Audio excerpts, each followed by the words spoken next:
Hello, everybody. Are we ready to hug that gator again? I can't believe this game has become, like, such a staple of my channel. Whatever the fuck my channel is. I am just going with the flow on that. Whatever this channel becomes, I hope you guys will join me on this wild and crazy ride. Anyway. You'll be in forever the camp if they did Jasper dirty. I can't really argue, though, because, like, Future kind of made Jasper one of my favorites. I am a variety streamer, which is usually a terrible thing to be on YouTube, but the algorithm seems to like me. Probably because I understand SEO. But anyway, the little promo I was using was made by Skrill during my Wednesday stream yesterday. So I had to steal it. I owe her 30% of my revenue now. Anyway. I've noticed that the Snoop community is rather dedicated. I've been seeing more of it on Twitter now that I've been following Kaiser and getting more Wani stuff on my speaking of Kaiser. Kaiser has sent me something. Let's find out what this is. I'm gonna have to get it on the oh no. Oh no. Hold up a second. Alright, this is what Kaiser has sent me, because I think I was saying that they are going to they're going to awaken student-teacher roleplay. I was oh, I think it's because it was a link. Weird. Yeah, I was like, oh no, something's going to awaken in them with student-teacher roleplay. Won't let me scroll down the damn screen though, because I'm doing this differently than I usually do. Anyway, go follow Kaiser on Twitter to see the whole thing. There, it's I'm doing it deliberately to tease it. Yes. I was rewatching one of the parts too, and I also made a joke about Inco having a mommy kink. So I'm just, yeah. You think I pay attention to the shit that comes out of my mouth? Even I have to be refreshed on it. I gotta start making Wani shorts again, though, because it's not that they make me maybe $1 each, but they're fun to make. So whatever keeps me in the algorithm. Anyway, let's load this bitch up. So last week on I Wani Hug That Gator, Mr. Iadakan was the fucking goat and came in and destroyed Olivia's 2 paintings with an axe. The 2 paintings that have been hanging over her head. The original one she did in freshman year, and the one she did to pull her art shenanigan with Inco. And he just, like, took an axe to them both while smoking, like a fucking badass. And was like, oh, luckily the typhoon knocked the power out. Nobody saw that. So, Iadakan is the fucking goat. You guys are all right. I'm sorry I gave him that voice, or maybe it makes him even more lovable. And then, yeah, there was a typhoon. What the fuck else happened last time? I think we got chased by Mia, but like the Iadakan scene just overshadowed that completely. So I know I ended up putting her in the thumbnail, ultimately. So I don't always keep the same thumbnail I start the stream with. I might this time, though, because I really like that art, even though that cutscene happened last time, but whatever. Right, you were saying Ben looks like Liquid Crisp before. Oh, dear fucking Christ. Alright. Let's get on with this, because somebody was saying the part they want me to get to is kind of long, and I can't be screaming late into the night, unfortunately, as much as I would like to. This is not very conducive to the peace of other people. Anyway, it's been about a week since the typhoon. I gotta get back into Inco mode here. The days after were surreal, with how things just realigned with the old schedule. What do you mean? Iadakan was serious when he told Olivia to keep off that risk. He effectively banned her from painting until it got better. Oh no, what's she gonna do? Meaning all week I've been doing our work as a group. It was exhausting. No, I'm on the train with Olivia. Oh, yes.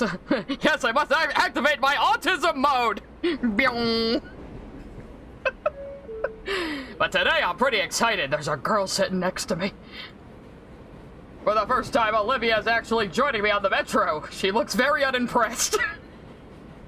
We're headed toward the city. It's going to be a bit of a trip. Are we going on a date?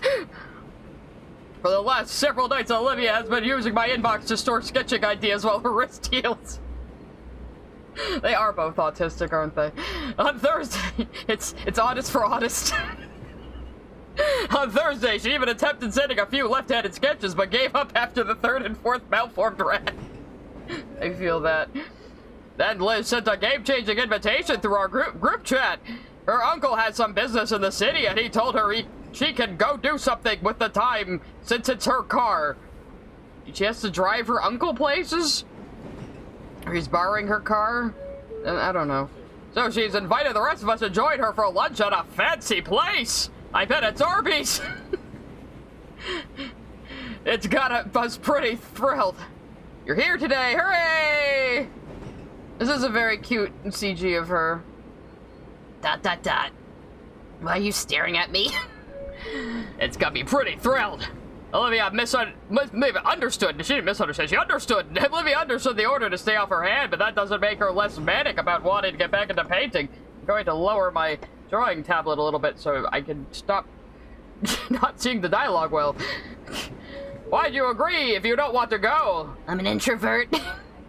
Well, a trip to the city won't suck so bad if you're there, Babaka. I see you're numbing with the emojis in the chat. It's wonderful. Even if I really want to start that painting.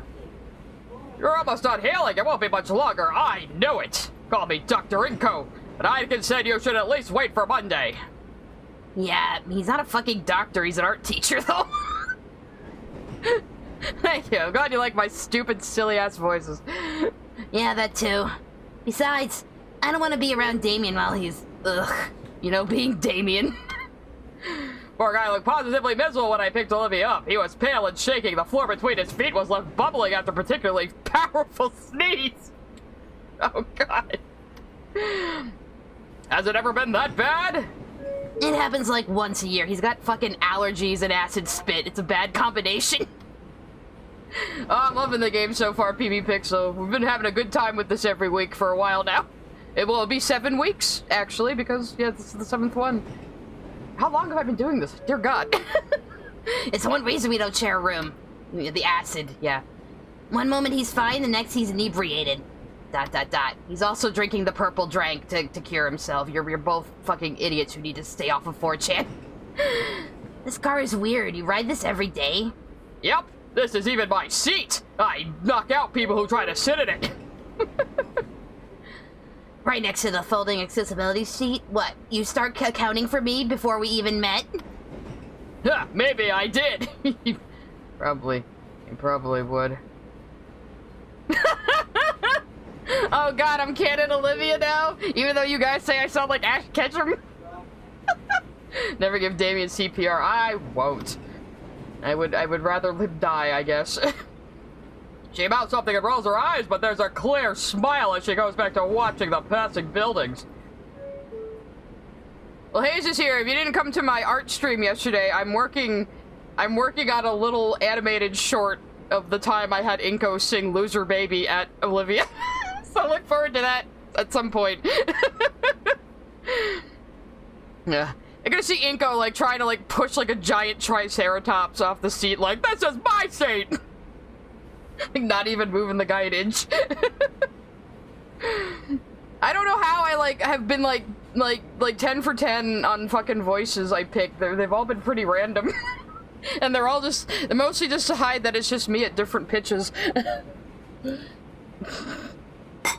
My Inco voice is the canon one. I mean, maybe you took my voice and pitched it down a little bit, even. I could, yeah. Compared to the car ride together, this felt a little more intimate. Oh. Even, she's not looking at porn this time, though. Even if there are more people in close proximity, none of them paid us any mind. Just Olivia and I. Several stations later, the metro grinds to a halt at our stop. All right, you ready? Yeah. Olivia shoos my hand away when I go to help her out of the metro. I'm trying to be a gentleman! Nah, I'm not gonna play Snoot game. I've said this a few times. I don't usually play visual novels, so like I'm not gonna make every game stream a visual novel. I want to stream some normal games, but it's not that I'll never do a visual novel again. This just was surprisingly fun. I just expected to do like one video and be like, ah, that's it. I checked it out, but no, we ended up keeping going for like months. Oh, maybe Stray. I'll think about it. I have a few in mind. I kind of want to do the Mass Effect Legendary Edition, because I have it. I got it for free, and I haven't played Mass Effect in a while, so I think it might be fun. And we can all design Shepard together. It'll have to be female Shepard, though. I can't stand male Shepard's voice acting. Anyway, we step out into the chilled air of the city, a new background! Oh, I do want to play Soma. I'm already getting goosebumps. That cold front really making itself known. We should find Liz quickly before Olivia starts shivering. Are you seeing a long, big green neck anywhere? Is she green? I thought she was blue. Not that I know of. Ah! I hit the fucking right click. Let's save while I'm in here. I need to get my hands off the mouse. It's bad when the player is also autistic. Great, that sounds awesome. How could you lose her in a city? Like, her neck is like 20 feet high. We looked around through the alleyway into the closest shops. Maybe she's in the bathroom? I'd wait around, but I don't want to make Olivia wait out in the cold. Give her your jacket. It probably won't fit her, but, you know, it's the thought that counts. Did we get off on the wrong stop? Probably. Just text her already. Crap, right, I'm dumb! The most obvious statement in this game. What the hey? Where'd you go? A moment later, her head ropes out the door of a nearby coffee shop, followed by the rest of her. Hey, Inco! Glad you guys can make it! Yeah, I just got confused. Didn't know you'd be in the cafe there. Why? Really? I've been in there the whole time. I messaged Damien and went in to escape the cold and... Yes? Where is Damien? Oh man, he got nasty sick right before we left. This is how the young people talk. He couldn't make it. But it's supposed to be a double date. God damn it, Damien. Is he fine? He'll be fine, I think. Okay, alright, yeah, very, very helpful, Inco, yeah. Well, that just throws a wrench into all my plans now, doesn't it? Because I'm the planner friend. Everybody has one. We can still have fun without him, right? Yeah, I know, it was just, well, I was hoping between the four of us, it'd be like a double date. Wasn't that what we did last time at the arcade? Didn't we already do that? I thought that's what we were doing. These two are just... Oh no, everyone in the friend group is autistic. I mean... Legasp! Huh? Nani? Yeah, Damien and me, you and Inco. All together for a fancy lunch. Liz! Olivia and I aren't, or are we? Oh, I'm sorry, I just assumed. Are you gay, Inco? It's okay, okay. Boy, this is embarrassing. Whole day seems like everything's going wrong for me. It's fine. Yeah, well, we can still have a good time. Now that I've made everything awkward, I'm still having lunch with friends. I'm sure you guys will love it too. Come on. Damien is so ADHD though, he's like on an ascended level. You know, he's one of those guys. He's like so ADHD, he's chill. He just loops all the way back around. This is Liz's ending one. Social humiliation, yeah. Game's been very fun so far. I've said it, as much as I'm making fun of some bits of it, it is very cute and genuinely funny, and obviously had a lot of love put into it. And I just, actually earlier today, I watched YMS's little video cut of him playing Goodbye Volcano High, and Jesus fucking Christ, that looks like a pile of shit. Even with still images and no voice acting, this game is better. And like, I was watching it like, you know, if your voice acting is worse than mine, you have failed. I'm sorry. I'm just shitposting, you know? Oh yeah, we were looking at Lily's writing in my supporter Discord the other night, or was it earlier today? It was both, I think. By the way, if you join the channel memberships on YouTube or join my Patreon, you can get into my little private Discord server. It's only $1. And then if you stop pledging, you don't have to leave. You can just stay, it's fine. Anyway, and you get some wallpapers, and you get what the hell is, and emotes. Canadian tax money went to the game. I'm not surprised it's the fucking Canadians again. Ugh. I will watch all the endings, Hayes, when we finish the game. I'll set up the browser to watch all the endings, and we can react to those, I guess. Oh, thank you, Drawing with Green. I don't know, maybe Cougar will rope me into voice acting one day. Who knows? Anyway, Liz leads us through the streets, pointing out our destination, which comes into view through the towering skyscrapers. If I could fucking read, it would be good, though. Oh, yay, another fucking Photoshop filter background. The building is more akin to a narrow spike aimed skyward with a large disc-like room built near the top. Are we going to one of those rotating sky restaurants? Are we serious? Lily probably would like Goodbye Volcano High, because there's nothing but like bitchy teenagers whining at each other the entire time. Like, that's all that fucking game is. You see that space near the top? It's a restaurant. They built it that way so the whole thing slowly rotates, so your view changes while you eat. I'm sure there'll be no shenanigans in here. No sitcom-like shenanigans in this sort of setting at all. You can see the whole city, the ocean, even the mountains. Whoa. I've gone... Why are you backing away, Olivia? Maybe she doesn't like heights. I've gone there with my parents all the time as a kid, and I always daydreamed about bringing friends and important guests there, and... Okay, Liz, slow down. Well, you know, business type stuff. I want to be a business lady. This will be my first time on my own, well, you know. Yeah. You'll see, there's even a... Whoa, hold it. Olivia's escaping. We lost Olivia. How do you lose a girl in a wheelchair? We turn around to check out our errant Gator friend, who's a bit further behind and grimacing. She comes slowly rolling in, fighting to hide slight winces every time she pushes herself. She looks cranky. Oh, sorry. Fine. You sure you don't want help? Oh, we were walking. We were supposed to be walking there. She wasn't just, like, trying to ditch us, okay? I get it now. It was a little unclear. I can manage on my own, please. You know, the other day, after I took my grandmother to the doctor's, I had to, like, sit on her floor and get dog hair out of all the little wheels on her little walker, because she won't get a new one. This is reminding me of that. Alright, you want to lead the way? Alright, it's that Space Needle looking place, right? He rolls ahead, Liz and I follow behind, continuing our conversation. Hey, at least I'm not the one bringing up she who must not be named this time. Because apparently people call her that. I don't believe it, but I did just now, though, so there you go. The restaurant is an impressive spire with the actual seating area 30 floors up or so. Why is floors in quotes? After Liz verifies her reservation, we're led into a special elevator with a glass front. Will it be a photograph or an actual drawn background? Let's find out. After a minute or so of rising above the city, we stop, and the doors slide open to reveal the restaurant. I can't throw the lily jar up right now. I need to put it in my memes. I will set it up for next time, I promise.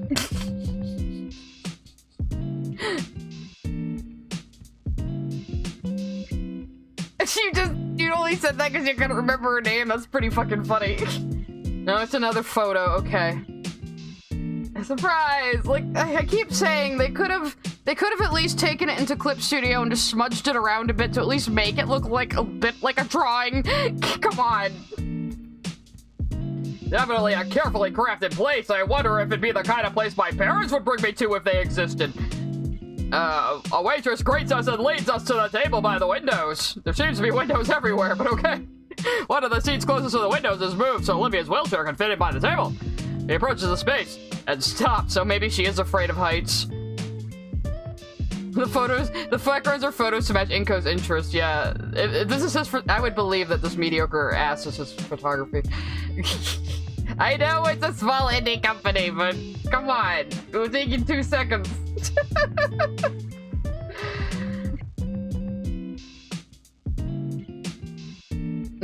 I'm just reading chat right now. Life is Strange is so much better compared to Goodbye Volcano High. I'd believe it. At least you have Ashley Birch. ... She's looking down out the window. Can we switch seats? Afraid of heights? Shut.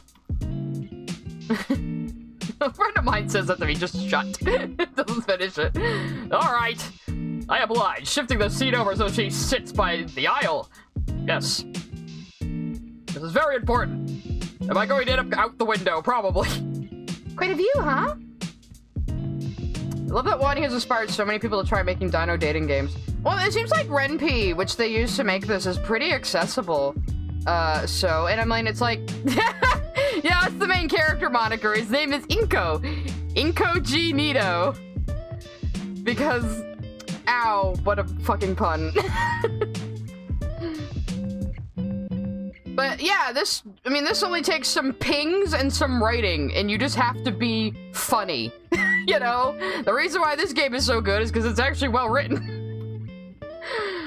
I can see why it'd make you squeamish, Olivia. Heights also scare the living daylights out of me. But I love being up here, I guess. What? Are you afraid of heights, Liz? Your neck is like a mile. Well, yeah, isn't everyone? What? That doesn't make any goddamn sense, Liz. Your head hangs 3 stories above your shoulders, and heights scare you?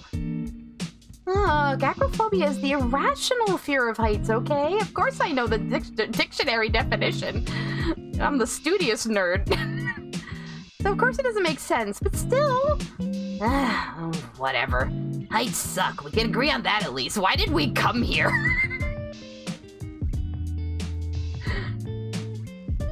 So, what do you think? It's very nice! I can see why you wanted to come here. Liz nods. My family usually comes here once a year. Uncle Ferris has to remember to bring along a letter from the owner saying he's fine to let in, that he won't bring the whole tower down. Fat. What the hell is bisque? I do not know what bisque is. You're so uncultured, Olivia. I could accidentally get the bad ending here. It's okay, PB Pixel. Chat has been allegedly leading me toward the best ending. I'm just gonna have to trust them. Bisque these nuts. Inco looks like a linebacker. I don't know, from how he eats. Liz used to be a goth, really? Oh yeah, it's looking into the menus. Right, we're here to eat. I forgot. Oui, mon ami Gator. Lobster bisque? It's lobster tail and a creamy kind of soup, and it's fucking good. Hello, Super Chat. Haverlock sent a $5 Super Chat. $5 from Haverlock. Oh boy, my favorite stream. I can't wait for Inco to fuck up. What was Inco's biggest L? I would think it's maybe him shouting I shat myself in class to excuse himself, but that's my vote for right now. Also, lobster bisque is so fucking good.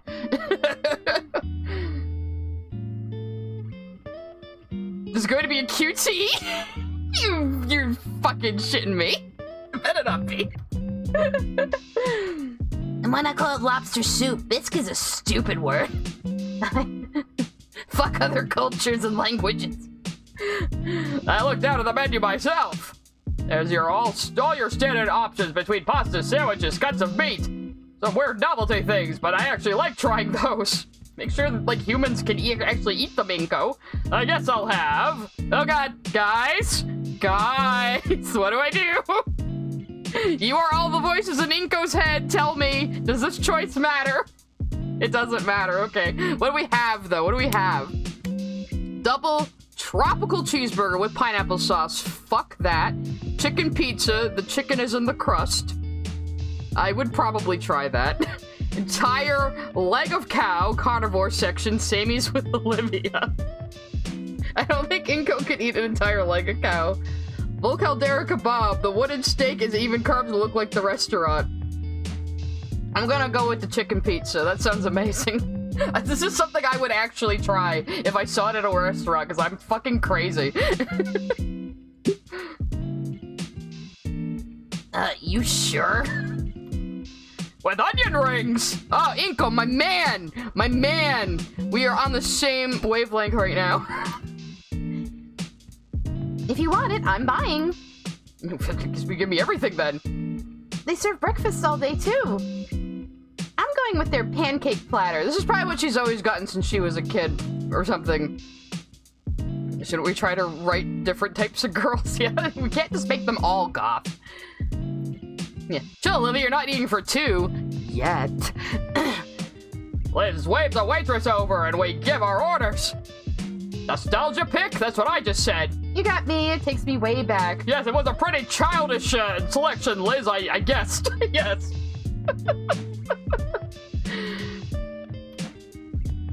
She stares out of the window. I look at the horizon as well. The view has shifted a bit to show the mountains. We all look out for a long while. Maybe a little too long. Ordinarily, this would be around the time Damien would say something that kept the conversation going. Oh no! Nobody knows how to interact without Damien! This is terrible! Short stack Gator LOL for pancake platter. Fuck yeah, where's my onion rings gang in the chat? Onion rings are awesome. Alright, he's usually the one bringing us all together. I should say something stupid. Yeah, it's strange to think about, but Liz and Olivia aren't really more than acquaintances.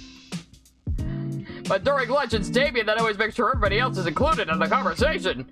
Nothing comes to mind. I don't think I'd make a good Damien. That's okay, I would. Damien's my spirit animal. Choose go find Olivia, okay. One moment, please! I have to go to the little Inco room. I ring Damien up in the hallway. Are you? Is he gonna ask Damien what to say? Oh, Damien is the stupid glue that holds everyone together. That is lovely. That is a lovely sentiment. He's sick, yes, but hopefully he'll have something for me to use. Inco, why are you so autistic? If he picks up, please, please, I can't talk without you. Time to hate Vinny. Oh, I think I just made him like Toad, Southern Toad, didn't I? Yellow? Yeah, like that. Vinny, I want to talk to Damien. Nah, he's out right now. Mom's with him in the backyard. It's puking his guts into a bucket. Lovely. Why? Pest control guys buy it from us for $50.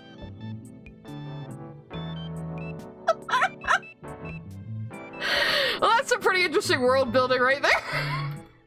Gross. What'd you want him for? I can tell him when he comes back in.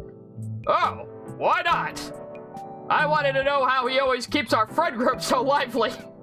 Ask him, this small child. Like I was considering small talk, or just bring up movies or something. Ew, no, movies suck. Nobody actually likes them.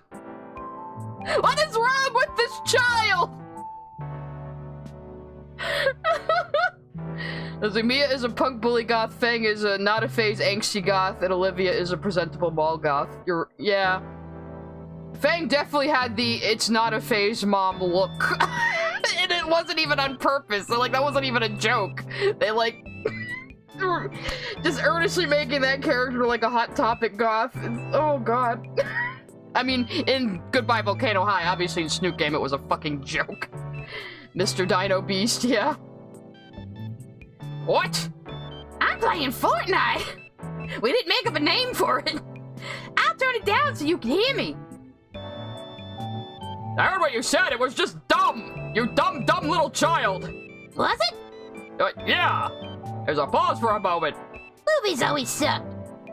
Like they started in black and white without sound, and then they never really got better. How old are you? Even when they peaked in the 70s, they only barely became watchable. Have you ever watched The Godfather? Dad made me watch that stuff, and it just sucked. No, you probably just didn't get it. No! You're literally doing the joke from the Barbie movie about Godfather. Haverlock sent a $5 super chat. $5 from Haverlock. The autistic himbo needs to consult the neurotypical himbo. Calling Damien neurotypical, I think, is maybe a stretch.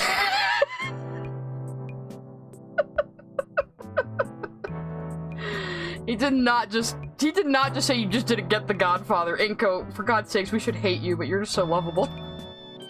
Dad explained the whole plot to me, the ins and outs, and it was really just trash. Why are we having this conversation? That movie won awards! You just can't call it trash! I am in the middle of a restaurant, arguing with a child about The Godfather! How did I get into this situation?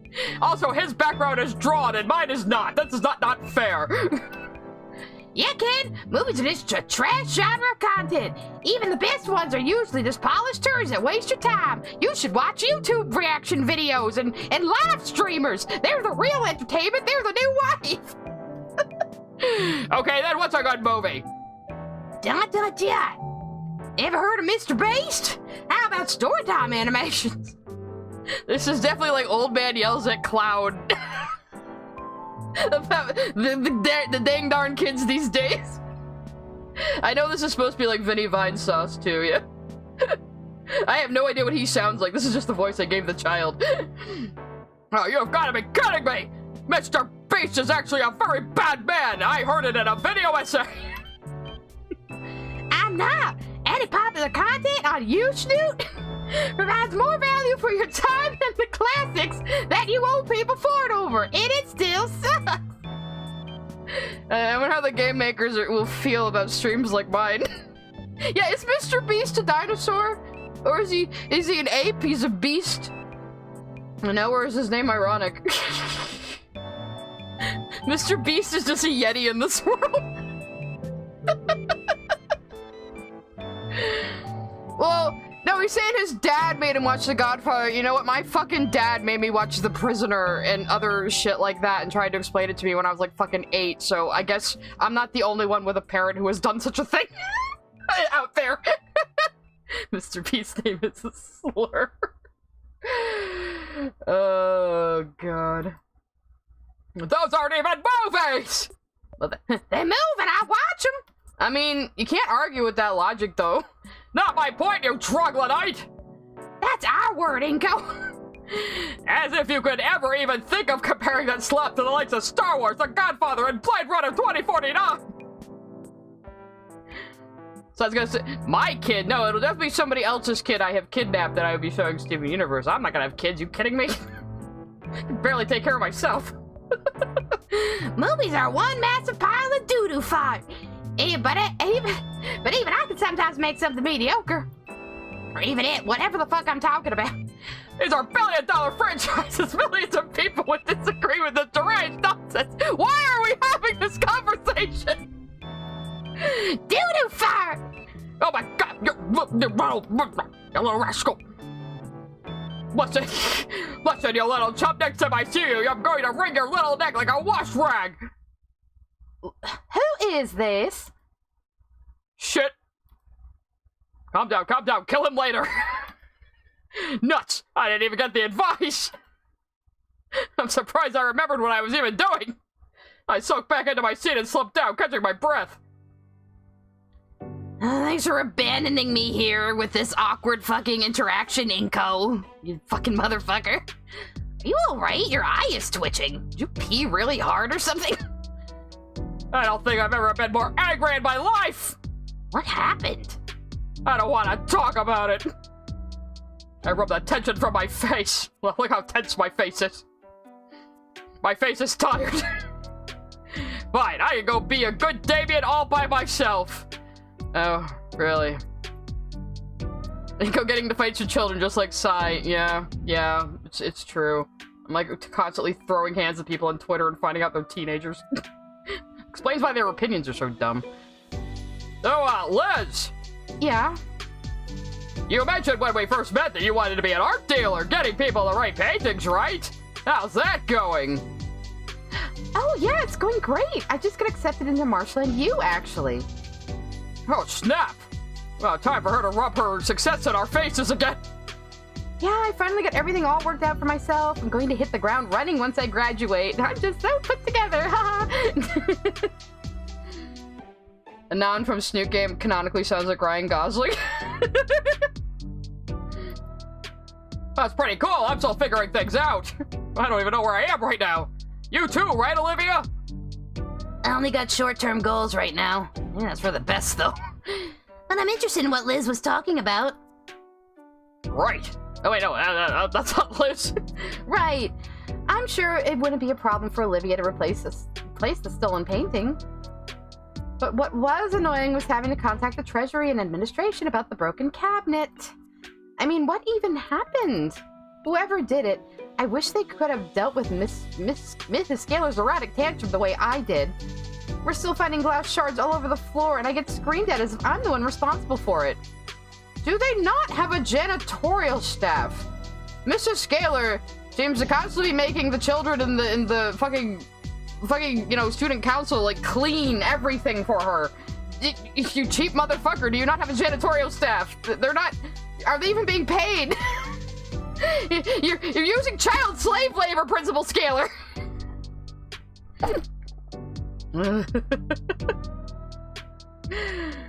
Oh god, I can't even keep up chat right now. I'm trying to get through the game at a decent clip.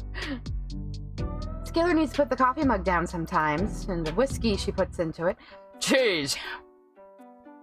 It's not a problem anymore. We've already ordered a new display. It should be installed next month. Oh, I got off track. What were we talking about again? My amazing job and plans, and how I have, like, my whole life, you know, planned and perfect. In this game, I wouldn't be surprised if there's a dinosaur version of Hideo Kojima. I mean, we saw Dinosaur, Dexter and Mandark early on. I remember that. The art dealing thing. I'm actually interested. Like, I'm actually interested in what you're talking about for once, Liz.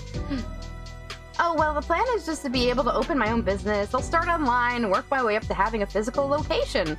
Uncle Ferris told me he's willing to help me figure out the legal part. I've already gotten a few connections, some people that might be interested in being involved that run some pretty decent prices. For me, I mean. And I'll be selling my own works, too. I've gotten even better at painting since the start of the year. Have you noticed? I think you have, yeah. Although, nice. Since I'm no artist, I'll admit some of the details are probably lost to me. Inco, are you finally admitting that photography isn't art? That's terrible. Your friends have gaslit you. Which is, for people who haven't been to all of these, that is a joke. I just can constantly joke that everyone looks down on photography. Let's not. Maybe I'll buy one sometime. You'll give me a discount, right? Maybe, but no. Olivia, have you painted anything good recently? No. Oh, sorry. It's fine. Just fucked up my wrist. Well, I got one I really want to be doing. Why don't you? Because I got dragged here instead. Olivia, that's not very nice! I got Olivia! I mean, I'm not that mad. Liz looks like she wants to say something. A thought dies on her tongue. Oh, it wasn't Inco fucking up this time, it was Olivia! Photography can be art. Keyword can. Olivia paints. Yeah, And she draws little rats. Are we even friends? The conversation and attention, thankfully, gets interrupted as our food arrives. The social media influence in me itches to take a photo of each plate, especially with how good the presentation. How many followers do you think he has on Instagram? Or whatever they call it here. He probably has like 50 followers and thinks he's hot shit. That seems like an Inco thing. Dang, I should have brought my camera along with me. Wait, I have my phone! Inco, what kind of self-respecting photographer thinks a phone camera is like a decent substitute for a DSLR? Come on. I'm not even that good of a photographer, and even I'm like, come on. I don't know if that's true, Callard, but... I turned just in time to see her clamp her jaw on the hunk of meat, tearing right off the bone. I'm so aroused. Never mind. How's that taste? She takes a moment to chew her food before sending it down the hatch and then smiling as she gives me a greasy thumbs up. Liz chuckles from Olivia's good review as she lowers her head to get the first bite of her pancakes. Yeah, actually, Olivia, she's paying for lunch too. Why are you being so rude? It's terrible! Given that her neck is making movements equivalent to doing the happy dance, I'm guessing that the pancakes are good here. Hard to fuck up pancakes. My view had changed again, and now having noticed I could almost feel the slow rotation of the room. Okay. I savor my onion rings while watching Vocaldera buffs. I can talk. Okay. Yeah, okay, I don't think I need to read any of this, okay. Wait a minute, what?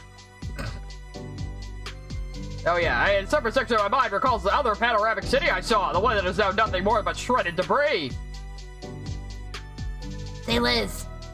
A Brachiosaurus takes a moment to respond as she attempts to cram her snout into a glass of water. It's a big glass, no straw. Yeah? So you mentioned all about wanting to be an art dealer and be part of that system? I guess it could be cool if we worked together. Come again? I don't know, it just seems like a decent idea. Oh, no, honey, your art is not. I mean, it's high school good, but it's not like... I'm kidding. No, I get you. Now it's Liz's turn to pause from her phone, sit upright and carefully tap the napkin on her closed lips.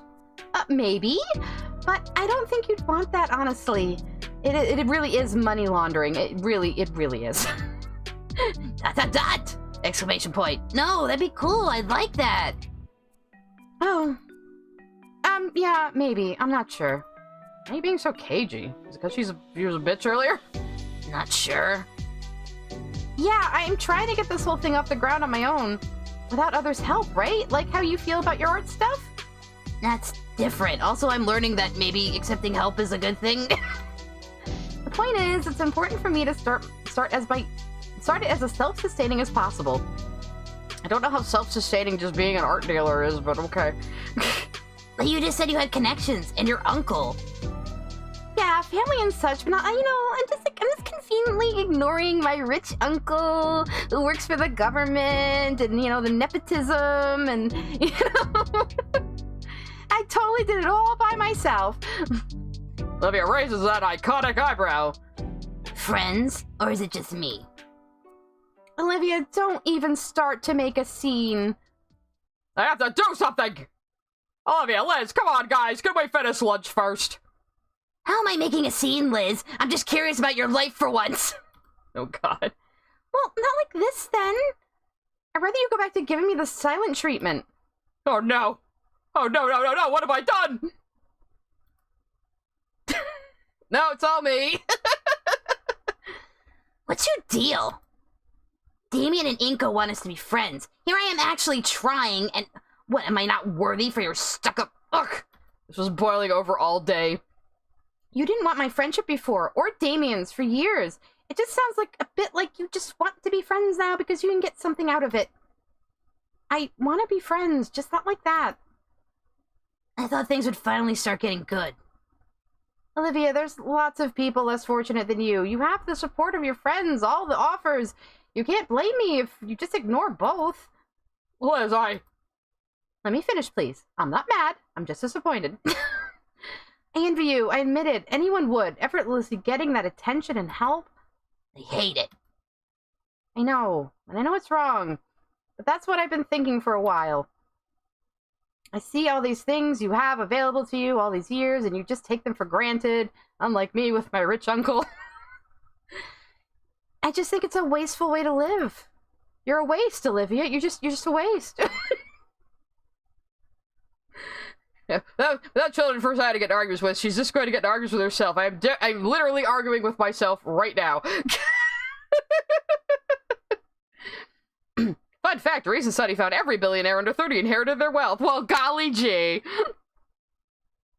Look, sorry, I appreciate you guys. After telling me to my face how you'd rather be elsewhere and not here while eating at my expense? Oh, I don't think we've seen this angry face on Liz before. Like, Liz does kind of put up with a lot with this friend group. Let's be real. Oh, I'm always going to be adding in little comments. I'm sorry. I can't help myself. You know what, Olivia? I'm going to push you right out of one of these motherfucking windows. This is the most nice I can do for you at the moment, because you really don't deserve anything else, and I'm feeling so triggered right now. Liz! Liz claps her hand over her mouth. Olivia doesn't respond. She looks down at her plate. I'm going to use the little Gator's room. Bye. She pushes herself away from the table and through the aisle.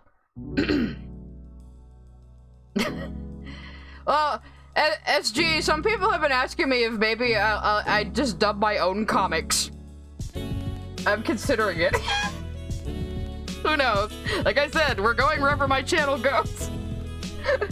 Oh no, I was a bitch. I'm sorry, Liz. I didn't mean to snap, she's just so infuriating. It's alright, once Olivia gets back, you can apologize. ... No, I don't think I can. I think I fucked this up pretty royally. Go find Olivia and then say neither of you are right. Okay. Hayes is here is the little man controlling Inco in his head. After everything, I think I deserve that much.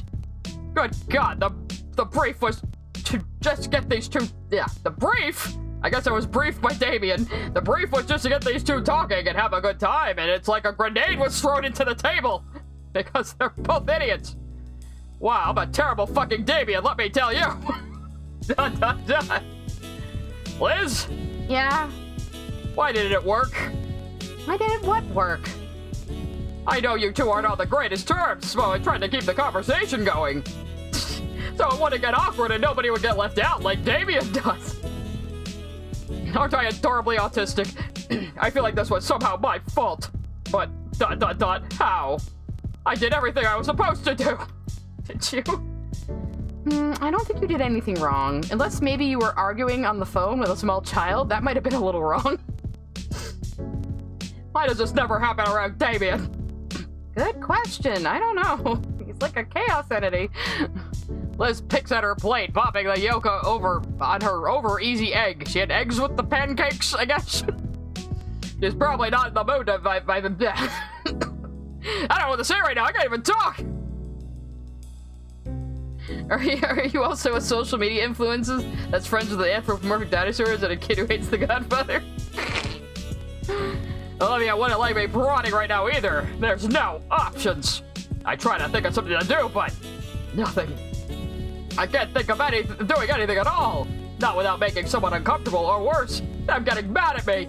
That's the worst outcome. And I've never even anticipated something like this happening. It's frustrating. Having friends isn't all it's cracked up to be. I can't do anything, but I can't do nothing, obviously. Not if I want to smooth things over. Right now, Olivia's in the bathroom. She's actually just fooling around in the hallway, but the point is the two are separated. I can work something out. ... Should I keep trying then? Should I keep trying to be the Damien? I don't want to make everyone uncomfortable. I'd really rather you didn't. Really. ...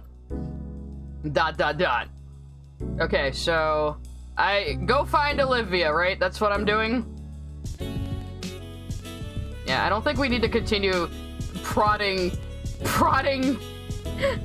Liz with, like, questions about how do I socialize Liz? Teach me!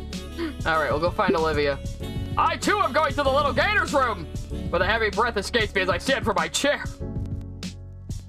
I don't know, I think Damien just got like a summer cold. That's all. If you'll excuse me, Liz. Her head tilts comically further than needed in question. I just want to check on Olivia. Oh. She waves me off as I turn away. I'm gonna go bursting into the women's restroom.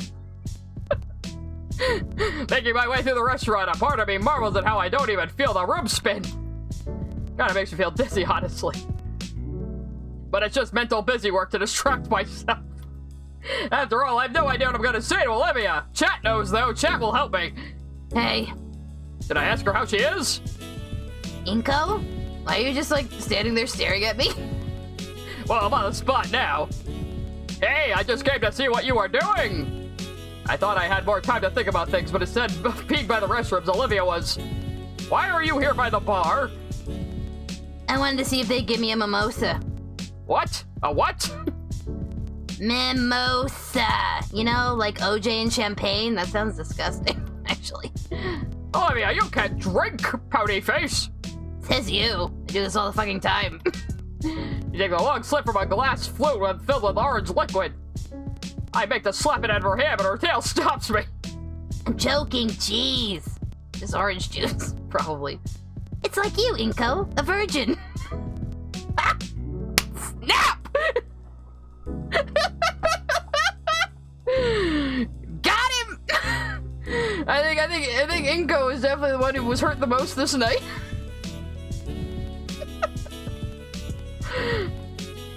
She grins at my scowl and continues sipping on her drink. Want some? She holds out the glass to me with that smug smile of hers. Yeah, like she has had sex either. That doesn't matter. She made the joke first. And Inco took it seriously and didn't think of that, probably. Inco was gagged and then dragged by the non-existent hairs. He was dragged by the Snuggie. Like last time. A virgin, I saw a comic that says otherwise. Well, presumably your comic takes place after this, Kaiser, or maybe it doesn't. Taking the flute, I could clearly see where her lips had touched it. Oh, like an indirect kiss. If only this was one of my animes. Olivia looks at me, leaning forward as I stare at the glass. Ignoring the heat in my cheeks, I tip the glass above me, carefully pouring some of the liquid into my mouth. Why am I drinking it like that? Oh. It's just juice and ginger ale, Olivia. Yes, Inco, that is what a virgin drink is. It doesn't have alcohol. Handing her back the glass for a split second, I thought I saw some disappointment in her eyes. No, Olivia, being a weeb, wanted the indirect kiss, didn't she? An indirect kiss like Steven Universe? Maybe I'm just saying things now. With a shake of my head, I refocus. I gave it a check on Olivia and fix things between her and Liz. You okay, Olivia? Yeah, totally. Why wouldn't I be? I just kind of fucked up the night, but you know. Her eyes are wide open and yet not looking my way. Well, because of what Liz said. Yes, Inco is that dumb. We've witnessed this. Inco is literally this stupid. That's why we love him. Oh, ... He sags in her chair. Olivia! No, yeah, that was kind of fucked up. Her finger circles the lip of her glass as she thinks. I'm not hurt, just frustrated. He looks at her glass one final time and then downs the last quarter of it in a single swallow. After Olivia sets it on the bar on top of a couple of crumpled dollar bills. I mean, Liz doesn't get it, Inco. Maybe if she walked a mile in my shoes, she would, but... I hate to see you guys go at it like that. I mean... I can see where they're both coming from, though. Like, Olivia was trying to reach out to Liz, but Liz took it the wrong way as, oh, now you only want me now that I'm useful to you. Which I don't think she was doing, but yeah, yeah.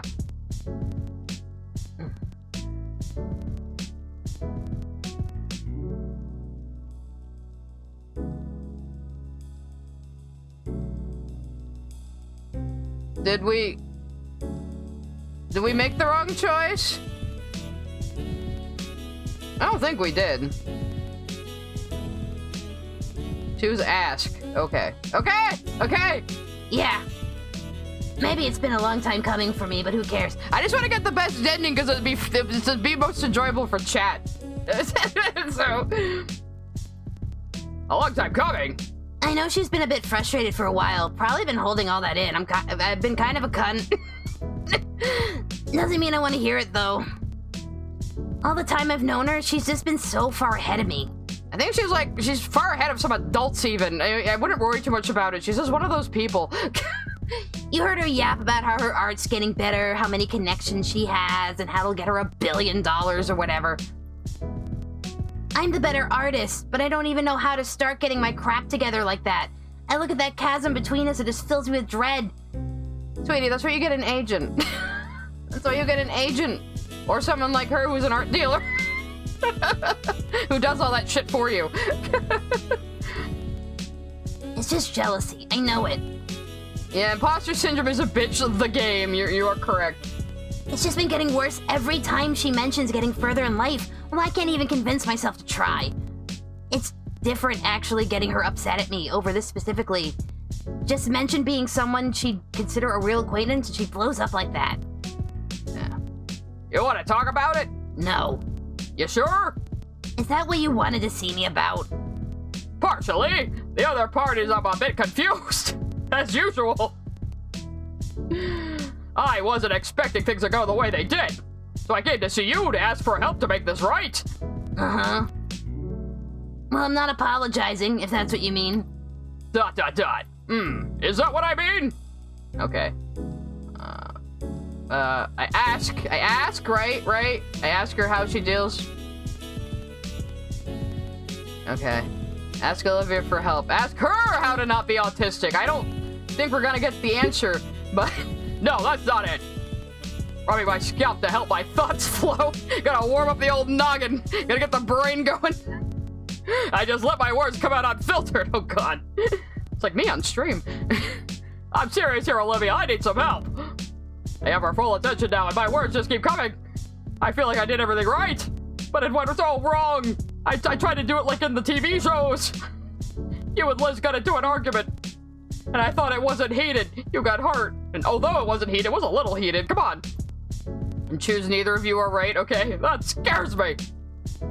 For a brief moment, Olivia's gray eyes widened in surprise. I have a few ideas what to do, but ...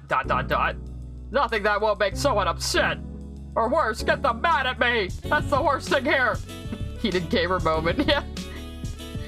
Why do you care about our opinions so much? Because you're my friends. I want us all to get along and enjoy the lunch we got invited to. Okay, there's Steven Universe. Fucking shonen protagonist ass over here. I just want us all to get along. Have you read that as neither of you are straight?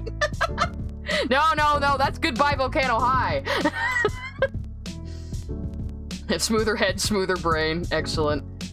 Oh, it looks like Twitch has an ad, sorry. I don't know how to fix it. The only thing I can think of is how well it'll probably make you guys upset with me. I don't think they're missing much anyway. I can barely talk. Well, that's why I'm asking you. Me?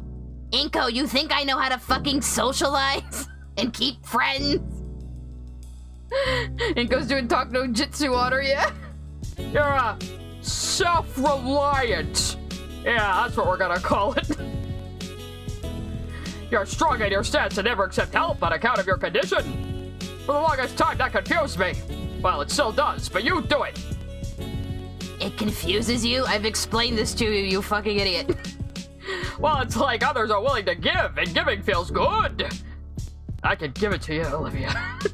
But when you deny it, it's like telling them those thoughts don't matter. That's one way to put it. That's the part I don't get. Even though everyone stands to gain something for the sake of your goals you don't accept. You take the hard road. Saying it aloud, I like it. What? I'm willing to give it a shot, but I don't know how. What do you do when there's no good option?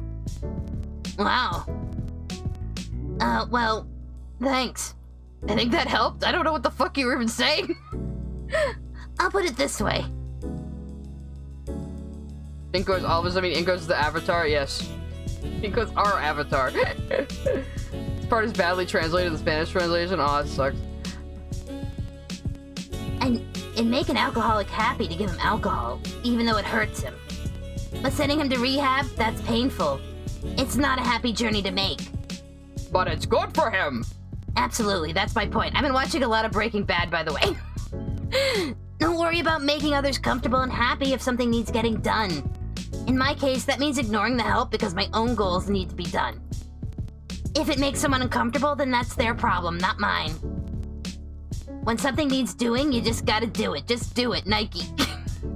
And when no option seems like it'll make people happy, well, you do what you can. That makes sense? I'm making this up as I go along. I think so, yes. I accept your wisdom, Olivia. If it's the right thing, you'll get the support you need. After all, I got you.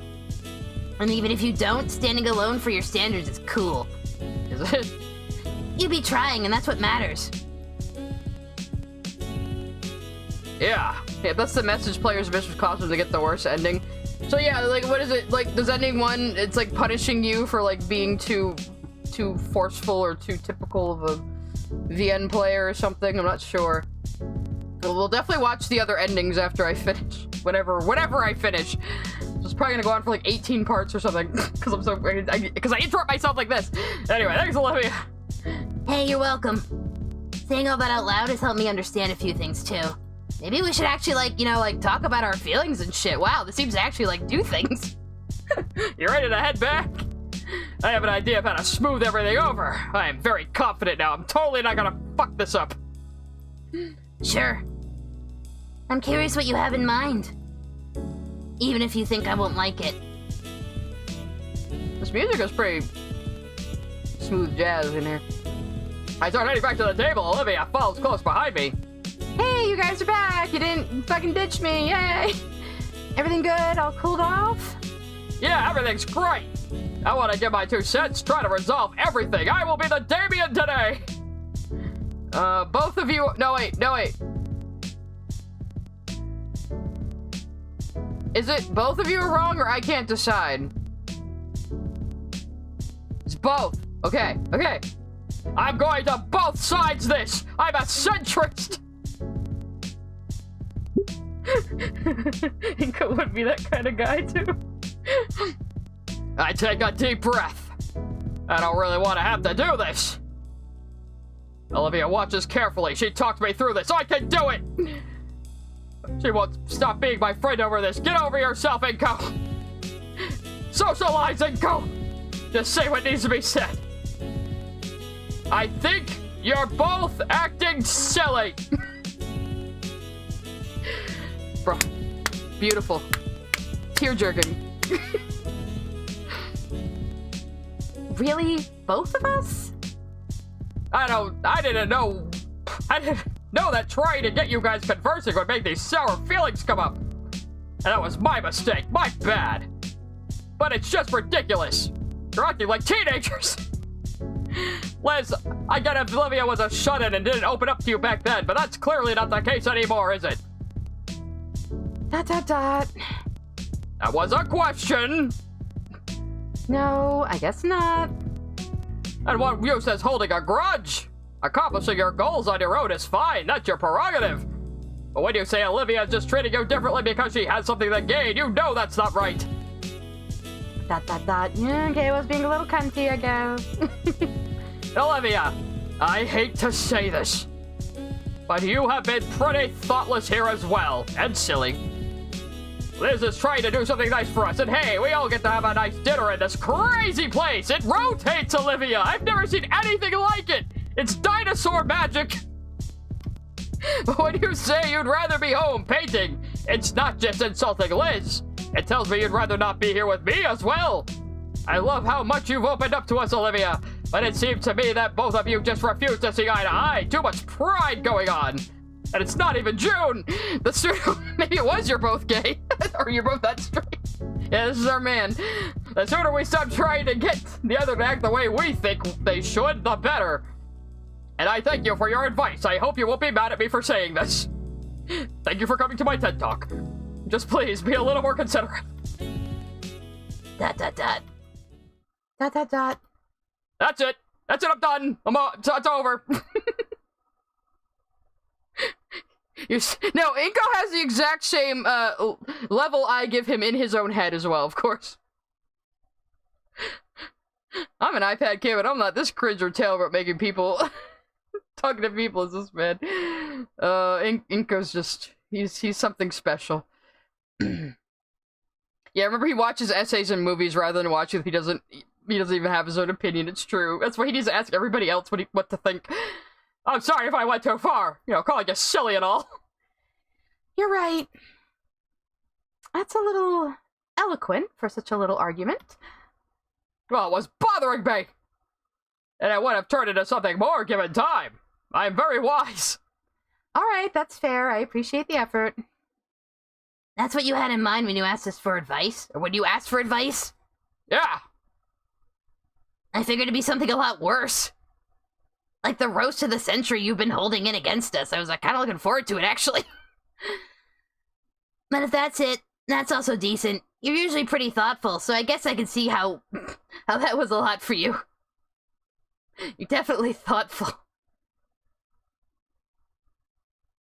If Inco was badass, so I don't have a good way to show links right now with the gaming setup. Sorry, we can always look at it on the art stream next week.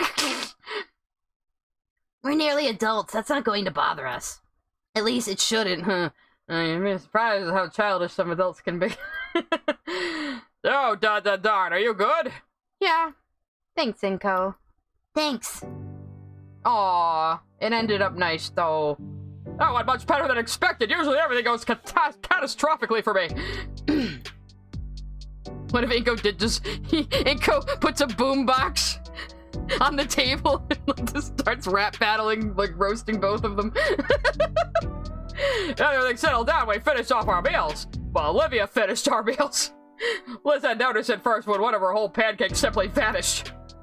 And I thought my onion ring pile was looking smaller by the minute. Looking Olivia's way, she simply waved at us with the most bizarre concoction of onion rings, flapjack syrup, and beef on her plate. Oh god, this is my woman, huh? What? And I'll make you guys better food than this later. The theft of our food stopped shortly after that, and though portions had diminished, we were all thoroughly satisfied with the meal. This music is distracting me. I'm pretty sure I've heard it outside this game. Inco's main character syndrome and terrible people skills somehow saved the day. Yeah, he's like an amalgamation of so many bad traits that end up just making him kind of well-rounded. He's a human anomaly. I offered to pay or at least pitch in with a check, but Liz refused. She insisted that it was her idea to begin with. But I always figured that was a man's place to pay for a date. And this was a date, kinda. Am I dating both of them now? Is this how it works? This is how it works in my animes. And my visual novels. Neither of our hands lifted from the tiny leather booklet. I don't know how long we spent playing tug-of-war over it. Olivia at least found it amusing, even recording our stare-down on her phone. The victory was mine as I managed to pop my debit card to the waitress before Liz could get her back the bill booklet. I was gonna say, sorry, Inco has rich parents anyway, so. With that done, all that was left for her was for making. Oh, that's right, I did turn up the music last time. Is it too loud, by the way? I hope not. Olivia led the way to the observation deck on the floor beneath the restaurant. And she immediately regretted it, as a blast of cold air had even me shiver a bit. The altitude plus the late fall weather meant the deck was mostly clear of guests. But the view was easily worth the cold, as I made a mental note to come back here one day with my DSLR.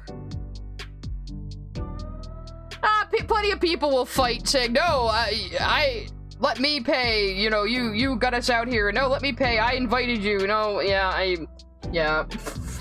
My whole family is like in a cycle of like paying each other back constantly. Like, no, I have to pay you back. No, you don't have to pay me back. No, I have to pay you back. So yes, plenty of people fight over those types of things. We slowly moved to the railing so we could fully take on the skyline from the bluffs and out toward the ocean along the city skyscrapers that were dwarfed by the spire. As I scanned over it, I doubled down on the mental note, because seeing Olivia silhouetted by this beautiful view is... I don't get how you two can stand this temperature. Liz doesn't look that cold. All she's doing is rubbing her arms in a theatrical manner. I'm gonna be by the elevator, guys, okay? I think it's the heights, probably. Her head moves next to Olivia, and there's a hush. There's hushed whispers shared between them. Very inconspicuous. I'm looking right at you, Liz. Finally, Liz's body turns and leaves, and her head follows shortly after with a beaming smile. Oh, it's lampshading that they don't have different winter outfits. It's pretty funny. Olivia? Don't ask. Her eyes remain on the horizon. Maybe it is a little colder, though, as Olivia's face is slowly turning red. Something up? Well? Her eyes trail down, and her hands raise up until she's carefully examining her wrist. I watch as she carefully tests her hands, wincing occasionally as she slowly flexes and rotates her hands. You use the same word twice in a sentence, writer! No! Go back to your editor! About the painting. Not until you're better. I know. I've just been thinking about it, planning in my head and stuff. I'm going to be way out of practice when I'm all better. Hasn't it been like, what, like a month? Come on! Liz's neck in this game is like Doug Dimmadome's hat. Her neck is as long as it needs to be. Oh, you're going to practice. She smiles and turns to me, probably excited about the prospect of starting work on that soon. Yeah, I have the mental image for it in my mind and everything. I was just saying, I feel that, actually. I'm a very visual thinker. Can this dude stop his monologue even though his thoughts in his head are cringe and unbearable? Yes! I just do the same flat voice for Inco, even when he's narrating, because I think it's funny. Our smile lessens, though, as our tone becomes uneasy. I just want to make it perfect. I have the mental image, but I won't have the skill. Oh, I feel that, too. Plus, between the carpal tunnel and rushing out all those pieces for Mia... I think I understand what she's getting at, but... her smile is back again. Once I can paint again, I need time for practice. I want to show Mr. Iadakan the greatest piece I can create. Do you need anything? Her words cut my thoughts off. No, I have all the paint and... No, I mean, do you need any help with your practice? Can I just sit next to you and just be there? I'm good at that. Her face glows red again. Maybe, Babaka. Well, I don't know how much help I can be with my complete lack of painting talent. Olivia, have artist jet lag. Otherwise, yeah, I'll do whatever I can for you, Olivia. I promise. I meant it with a smile and a thumbs up. Where's my thumbs up? I don't have a thumbs up model. Just pretend that I do it. Thanks. Hey, Jaden. I am gatoring right now. I think we only stood out of the viewing deck for a few more minutes. After a particularly cold draft swept over us, Olivia figured she'd had enough of the chilly air here. We made our way back inside to the elevator station where Liz was standing idly. You're very close to her face, Liz. Are you trying to steal my girlfriend? Just paint me like your Japanese anime. Inco on the couch, paint me like one of your Japanese anime! Or he would say Japanese animation. He fucking would. Or he'd say, no, he'd say Japanime. She and Olivia looked at each other for a moment, intensely, and the two held their stare locked in on each other for about half a minute before Olivia looked to the side. Half a minute is actually kind of long. Oh, what else is there to do here? A lot, evidently. Once we had gotten back to terra firma, Liz had taken it upon herself to walk around the entire block. The whole area was like a miniature theme park with a lot of street vendors and selling tourist trap kits. We spent the rest of the day just wandering the city park here, enjoying the late fall day the best we could. Eventually, the sun sunk below the horizon. Mr. Ferris found us. I had forgotten that we'd come here in the first place because of a business meeting of his. Yes, Inco would say you, Tana, and hopefully Olivia would smack him with her tail. Up at the Cartoon Network tower. Liz and him waved us goodbye and broke away and headed for the parking lot. While I pushed a very tired Gator girl to the metro station. I don't think she minded much, honestly, as she clutched her tail to her chest to use it as a makeshift pillow.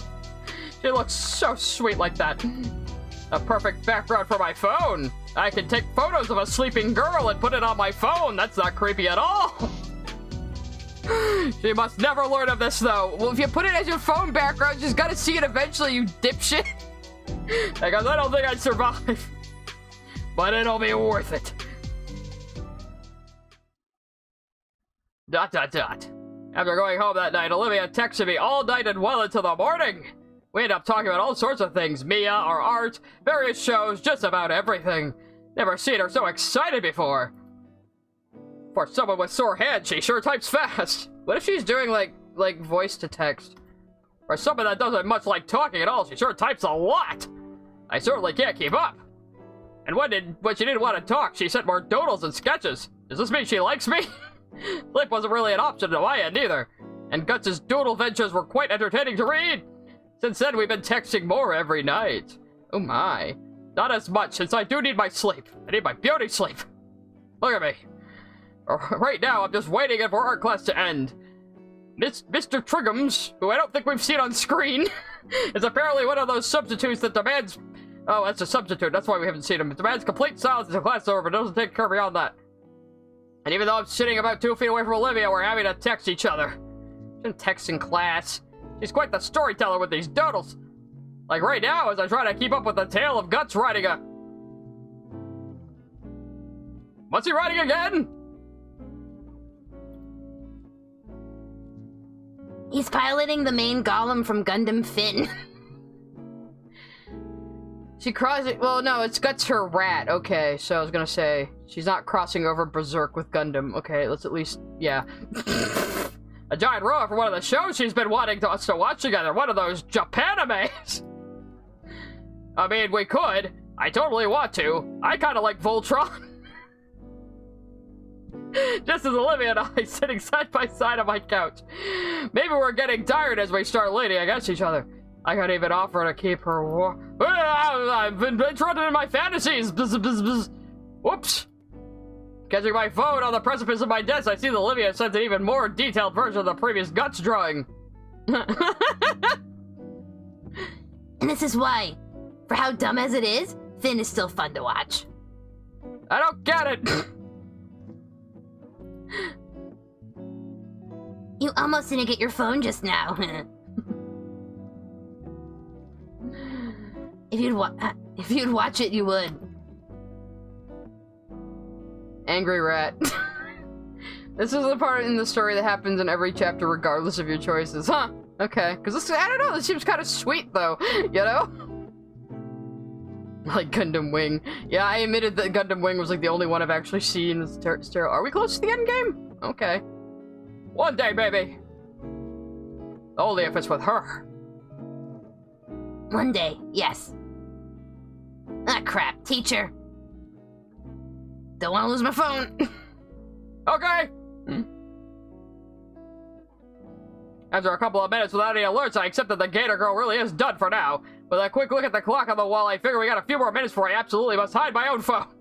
Iadakan's been out for about a week and a half, so we've been stuck with Mr. Triggums. Apparently he doesn't like electives. I swipe back, looking through the pieces she sent me over the last couple hours. A lot of the references go over my head, but a few don't earn a hearty chuckle from me. And there's a few more detailed ones, the drawings that'd be good enough to actually render. I smile as I save those. Oh, by endgame, I mean the choices are locked in. Oh, okay, I got you. Okay. I guess Iadakan would have to be my favorite now, because he's fucking badass. I've been made to ask if she'd finished one back when she started doing this, but I never got around to it, simply saving it in a folder. A folder that's grown to a couple of dozen now. Make sure you don't show it on stream. Ree! Would Jerome Clarkson please come to the office? Would Jerome Clarkson please come to the office? Thank you. Creak! That also made me nearly drop my phone again. They've been going on all morning, just calling random students to the office. A buzz from my phone has me checking again to see another message from the Gator girl. Never mind. Teach is acting weird today. I'm feeling like something foreboding is going on. Weird. Now look at our substitute. Mr. Triggums isn't paying any attention to us. In fact, he's just kinda looking through the desk he sat at. Weird. Think it has to do with the office thing? IDK, I was thinking it was the short day, maybe. That was another thing. I think the entire class realized something was up with how fast class periods are going today. Crick! Did I break my fucking phone? Oh man! I'll get my phone on the floor. The corner of the screen is chipped away. Picking it back up before my classmates can step on it on their way to lunch. I also noticed that Ben wasn't here in class either. I thought I turned off tomatoes, damn it. There's no tomatoes. Now I'm gonna have a crack on the screen the rest of the fucking day. Ah! The rest of the fucking game, rather. Sorry, Twitch chat. No tomatoes on game streams. You can throw tomatoes at me on art streams. That's when it'll just be too annoying on a game stream. Heading to lunch, I realize I'm not actually that hungry. Strange, but I guess it's the internal clock thing. I'm just so used to eating all that at the same time every day. Are you? All you eat is chips. Looks like I'm not the only one, as the usual war zone in the cafeteria has expanded to spill into the surrounding hallways. Loud enough to even cover up the continued announcements. Girl, thank you. Rick. Mostly. I got pretty good at weaving through the chaos. I'm relatively unscathed, but man! These guys have way too much energy. What are they even fighting about? And as always, the table in the back is left alone. Oh yeah, there's Damien! Finally! Does she have one of those grabby reachy thingies? Damien is chattering loudly about his day so far to Olivia, who's occasionally poking Liz across the table with a toy claw hand. Where did she get that? Liz fills her arms around to shoo away the offending poke, but never bothers to crane her neck down from the rafters. She perks up when she sees me. Yo, it's Inco! Hey, what's going on at Olive Garden today? What? No, it was a terrible joke at her expense.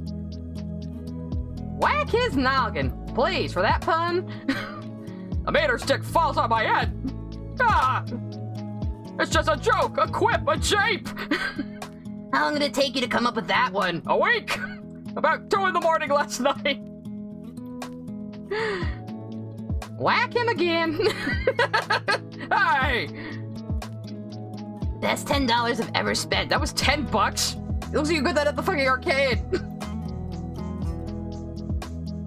Looks a little familiar, doesn't it? Yeah, that's what I thought when I saw it. It looks like the real one. She'll bully you for saying dumb stuff. Bite me! It can bite you. She makes the head gnaw on my face a little bit. Very easily amused, Olivia. I'll go sit somewhere else. Oh, yeah. Do it. I got a new friend right here. It's not like you have any other friends, Inco. Come on. We're all you got. Oh, wow. Have an actual friend that isn't addicted to makeup pheromones. That makes me so happy. My impression of fucking Mia, apparently. Your ventriloquism needs a bit of work. I still think it's a little weird. I'll live a little. Say, you guys aren't eating either? It's too early for that. I'll just eat when I get home. The lunch ladies didn't really try. The lunch ladies don't really try on half days. They only give us like half the meat. Don't they not try normally? Difference makes itself known. I was out for like a week. I'm just gonna steal some of whatever Olivia makes later. Get your own. I've changed my mind. She has too much power. This is great. It's got googly eyes. Olivia reaches over to gnaw on Damien again, and I snatch it out of the air. No. I aim to hitch it right into Olivia's snout. Bullseye, it's clapped shut. The evil is defeated. Does that really hold her jaw shut? Come on. Yeah, well, yeah. I think it's $10. Like it was like $8 for the stick and like, you know, $3 for the googly eyes. $10. Well, I'm giggling like a schoolgirl. Olivia takes the chance to grab the handbag. Fine, no more claw today. She hastily stuffs a plastic toy in her backpack. After some more small talk, Damien's attention wanders toward Liz, who seems to be lost in thought. Hey Liz, what's in your head? What's on your head is probably your fucking like your fucking soda cap hat. There, yeah. Huh? Oh, I was just thinking about earlier today. I was talking to Principal Scalar this morning while running some errands for Stuco, and she was really out of it. Out of it? Yeah, like she didn't want to be here today. I tried to pry, but she clammed up. I've never seen her like that before. What is going on? She must have drank bad coffee or something. I don't think that makes people sad. At least not my experience. I can tell you from experience. It just makes you really have to... Bzz, bzz. Looks like I got a text. Liz pulls out her phone, craning her head down to get better look at the screen. It's from Ben. Come, having a student council meeting. Normally it's a bit more formal than that. I guess since it's half day and all. Oh well, duty calls. I'm having to leave early, guys. On the early day. Something's going on. Mia's boyfriend is missing. Is Mia not in prison herself? I mean, she should be. No worries, Liz. We can meet up after school. Sounds good. I'll see you all then. What would you guys want to do after school? I don't know. Maybe we can hang out at my place. Too cold to get in the pool. but I'm sure we can think of something. Maybe even fight with my little brother again about movies. I look over to Olivia, who doesn't seem to be having any objections to the idea, but no input of her own. Got any ideas, Liv? We could doodle some stuff. Like charades? Yeah, make it into a game of sorts. Sounds pretty fun, actually. Then I could really wipe the floor with Olivia. She's better at art than you. Oh, save your breath, Nito. You know, my stuff'll own you in your chicken scratch. What a bet! Ha! That's a sucker bet. Something big is about to happen, okay? All right then, loser has to pay for food. Deal. Are they all 2 days away from retirement? We shake hands, making the wager official. Whee! Would Olivia Halford please come to the office? Would Olivia Halford please come to the office? Thank you. Creak! Dot, dot, dot. A monotone voice in the intercom, combined with the strange atmosphere of the school, is starting to unnerve me. In case you, the player, has not noticed that something is clearly up right now. We all look at the Gator girl who wrote, "Oh, I skipped the dialogue by accident. Okay, she rolled away." After she left, everything felt more off. Lunch came to an end and the school day was close to the same. Just a couple more periods before we can hang out somewhere with all the extra free time. No, it's history class! I look at Olivia's desk, still empty 5 minutes into Prockling's class. I mean, yeah, she hates this class the most, but it's really become a habit at this point. Just like how it's become a habit for me to write an extra set of notes for Olivia. You do her homework for her? What a simp. I look at the two mostly blank pages in front of me. Peter's about to drop and kill everyone. Like with our other teachers, I notice something's off with Prockling. She barely says anything, instead just asking us to read the chapter on the Great War. It's all she ever teaches! I do as asked, and 5 pages in, I can say without a shadow of a doubt that it was the stupidest reason for a world war to break out. Wait, now I want to know more. A bunch of European countries unhappy with being ruled by a bunch of other European empires deciding to revolt and dragging all their allies into the quagmire. I'm really struggling to make sense of the information made worth with how outdated the textbooks are. Seriously, they're written so bad it ought to be a crime. They're on stone tablets. It oozes pro-Gilded Age corporatism. The kind that genuinely believe that anything bigger than a gathering of 10 people was a form of unionism. What are you talking about, Inco? With a sigh, I busy myself with taking notes for myself and Olivia. As he's writing, like, with both hands on 2 different pieces of paper. As I do, my eyes continue to wander the classroom. Everyone looks just as disinterested in the subject matter. I look over to Prockling, and she herself doesn't seem interested in the subject matter as well. What is up with everybody? In fact, she's just kind of staring off into space. It's highly unusual, considering how much emphasis she puts on a proper class focus. And here she is, spacing out like there's no better than the teenager she teaches on the daily. I'm always tempted to raise my hand and ask a question for her to step back to reality. Step back to reality, oop, there goes gravity, when the room speaker comes to life. Eek! Would Incognito please report to the office? Incognito, please report to the office. Thank you. Creak! I look up at Miss Prockling. I got called, but she's still the arbiter of who leaves the class and when. But she doesn't meet my eyes at all. If anything, she looks like she's actively trying to avoid eye contact. I'm about to be arrested! His eyes are crossed in different directions. Focus on both pages. Yeah. I pack my things and shuffle out of the classroom, all the while stares and murmurs from the other students grow more intense. What is happening? My mind immediately begins to wonder, why am I being summoned to the office?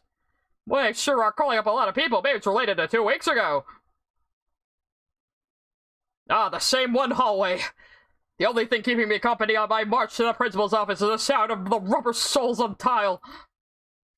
They must spend a fortune on polishing these floors. It's not long before I notice another pair of footsteps coming from somewhere ahead of me. I squint my eyes, quickly recognizing the figure opposes me. It's Ben! That baby-back bitch! I guess the student council wrapped up their meeting, although there's no sign of Liz anywhere. As the parasaur makes his way closer, I notice he has a complicated expression on his face. Oh god. What do you need to confess to me, Ben? Hey, Ben, what's going on? I am about to burst into your headspace with the subtlety of a sledgehammer! He flinches as I call his name and looks around like a lost child before he spots me. We make eye contact for a few seconds. He doesn't say anything. Everything all right, dude? Oh, okay. Fuck you too, then. That lady turns away and continues down the hall. A sickening feeling takes hold of my chest. I almost try to speak up and stop him, but I can't think of anything to say. Man, why are you ghosting me? I thought we were buddies again. I guess I better start going. Maybe he's so mad I beat him in the photo contest. But if Inco got a fedora, he would be insufferable. After a new background that is drawn! Another minute of walking, I reach the door of the principal's office and find it wide open. Come in. I think this is Scalar talking, who's just my Liz voice, but more mature. She's just my customer service voice. I step into the office and close the door behind me, following the source of a deep voice. Deep voice. Oh, I'm sorry, it was Mr. Ferris. You had a very womanly voice there for a moment, Mr. Ferris. I realize now I've never seen the interior of this office before, neither have the player. This is new. Well, you know, they should have put question marks for characters we already know, damn it. Don't they know I'm voice acting? It's fairly standard for an office, a long wooden desk, a filing cabinet, a few potted plants, and a couple of shelves for storing all sorts of things. However, on closer inspection, I noticed things look a little more disheveled than I expected. And all the folders are strewn across the desk. One of the filing cabinet drawers hangs open. The potted plants are either overwatered or wilting. What the fuck is going on? Is this really Scalar's office? Mr. Nito. Yeah, that's right, he's cinema snob. That's his voice. My attention is suddenly, it's this deeper Ben, really. My attention is suddenly pulled away towards the hulking figure sitting behind the desk. You're the principal now? Did you fire her? Did Principal Scalar get fired? I can only imagine what the office chair is going through right now. Sir, is everything alright? That chair is about to break! Have a seat, please. He motions to the small plastic chair on my side of the desk. How have you been, Inco? I oblige his request, taking a seat and trying to suppress my anxiety. You know, it's my permanent record. It finally caught up with me. I think I'm doing well. He nods to himself, holding his eyes closed. That's good to hear. Oh, the whale looks down at the open folder on his desk, taking a moment to look over some kind of document. I have news for you regarding your instructor for AP Art Design and Photography. Mr. Iadakan? Oh no, what happened to him? You mean Mr. Iadakan? Did he get arrested? Yes, Mr. Iadakan. A fine teacher, if student surveys are anything to go by. He also spoke quite highly of you. Do you have a strong relationship with him? Or did? Oh. Yeah, I think so. I'm not very... Did? No, did something happen? After he was a badass? My heart drops as Ferris's brow lowers ever so slightly. Oh, he does actually look genuinely upset. Suddenly his tone completely shifts into one more clinical. I should probably take this a little more seriously. Over the last 2 years, Mr. Iadakan has been suffering from a rare form of chondroscaroma that originated in his vertebrae. Bone disease, then, yes. His tone is heavy. I don't quite know what ailment he had just named like that and mispronounced terribly. Named like that, he should spit on the doctors responsible for discovering it, but the practice movements, whatever, fuck. He's by no means a fragile man, but the tiredness he tries to hide is barely concealed. Every student he's broken the news to has taken something more from him. That's why Ben was so awkward. He wasn't just avoiding Inco because Inco was in trouble, which is what I was assuming. Oh. Dancing himself slightly to be as tactful as he can, not tactical. The attempted reference is lost as he recited the script lines just read far too many times already. He can't muster much more than this flat citation. This analysis just means nothing. I'm just distracting myself from the reality of the situation, as though prolonging a confirmation will keep it from happening, like this dialogue is. Mr. Ferris notices my subtle confusion and clarifies like he must have done a few dozen times already. Bone cancer. Yeah, okay, it was cancer, though. Oh, even worse. Mr. Iadakan was well advised by medical professionals about the treatment options available to him, and the district offered him a generous medical leave in recognition of his tenure here at St. Hammond. I was right! He was tenured! That's also why he didn't give a fuck, but I suppose also this. He turned both of these down. The cacophony of thoughts swirling in my head makes it nearly impossible to think, impossible to focus on anything. Right now, all I can do is revel in it. Time passes. I'm not sure how much, but I can still get a grip on my own mind. Ferris is calmly waiting for me to say something, but I can tell he's becoming uncomfortable. but just me staring at him. I do that to people a lot. There's only one thing I can muster the will to ask. Why? The whale grimaces. I wish I had an answer. His inflection tells of his own questioning thoughts. The exchange seems to give Ferris the energy to continue, however. On Sunday, Mr. Iadakan was hospitalized due to complications with his illness. He passed away the following morning. ... Olivia was called before me! Counseling will be available for you and anyone else affected. He's just gonna run right out of the room now, isn't he? Sorry, do you know where Olivia went? Fucking knew it! ... She didn't say. I'd like to go now, Mr. Ferris! I must go to my girl! Yes, feel free. I wasn't keeping you here, Inco.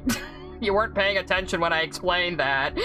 I sat up for the plastic chair, pushing it closer to the principal's desk, offering one last nod to the superintendent. He is the superintendent, okay? I was right. I was right about a lot of things. I let myself out of the office. As soon as the door clicked shut, I started running. I wasn't right about this, though. I thought I was getting arrested. Though, yeah, looking back, he was saying stuff about, like, people think they have all the time in the world. Some people are like that, though. They'll just not want to treat their cancer. I think the logic is usually that. Do you want to go through cancer treatment and be really sick and ill from the chemo and maybe live another year? Or do you just want to let it take you naturally? You know, that's a lot of people are like that, you know? That's also how he died in Power Rangers. Oh, I guess that's sweet in a weird way. Where would she go? The studio room, maybe? Maybe she just went home, dude! The school was in the red for years, I'm not surprised. But yeah, so Iadakan's, like, last big moment in his life was taking an axe to those fucking paintings. What a legend. It's the best lead I have, thanks to all those gym classes. I'll have no trouble getting there quickly. Oh, am I actually building muscles because I'm eating well and learning to run? And eating more than just breakfast burritos. Chemo can make people better.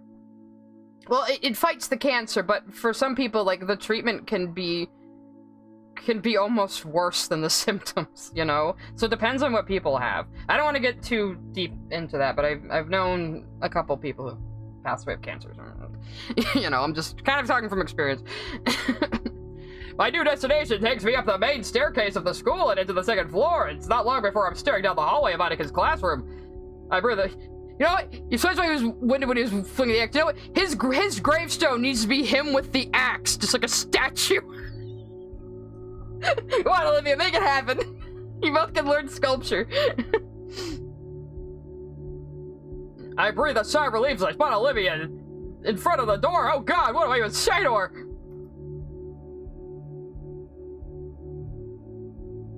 Yeah, giving students advanced. Yeah.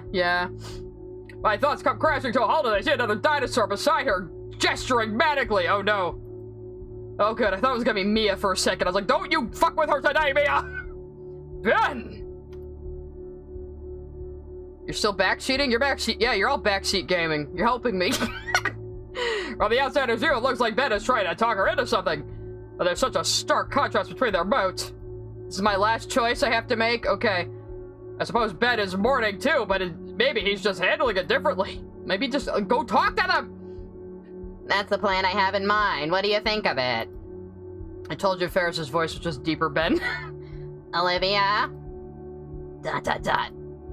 Keep him away from her. Yeah, okay. I mean, even if they weren't on okay terms before, you know, this is a situation, this is one of those situations where you kind of put your differences aside, even if you're kind of mad at somebody or maybe don't like them very much. When something like this happens, you just be a decent fucking person, you know?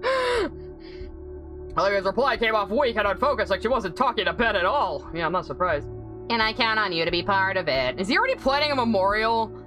Really? Sure. I remain obscured from view. This doesn't seem like a conversation I should intrude on, even though I am right now. Peeking around the corner. I'll just catch up to Olivia later. Honestly, I'm somewhat surprised Ben is talking to her. No, maybe that Olivia is listening to Ben. That those two differences are being put aside. Tell Ben to piss off. Piss off, baby back bitch. For once, our priorities are aligned. I had thought to come find Olivia too. Well, I didn't hear the beginning of this conversation. I didn't hear the beginning of this conversation. He's been bitchy to Olivia before, like, really out of line bitchy. I wonder, Iadakan was a mentor to each of us. Like, he'd always been around to help us, but now, all the little things that made you anxious or aggravated are gone in an instant. And all that's left is reality. Why bother with this dramatic garbage? If now's not the time to be brought together, then what? I'm thinking too much. My hands are shivering. Something in my heart threatens to fall apart, but not now. My whole body is about to fall apart because I had too many thoughts. ...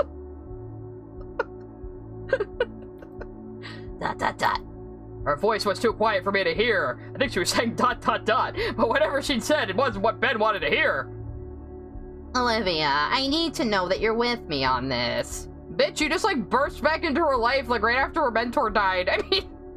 Yeah. Olivia. Ben kneels next to Olivia's chair, putting the two at eye level, although she kept hers averted to the side. I need... Look, that was almost Olivia's voice. I need to know you're in on this fully. ...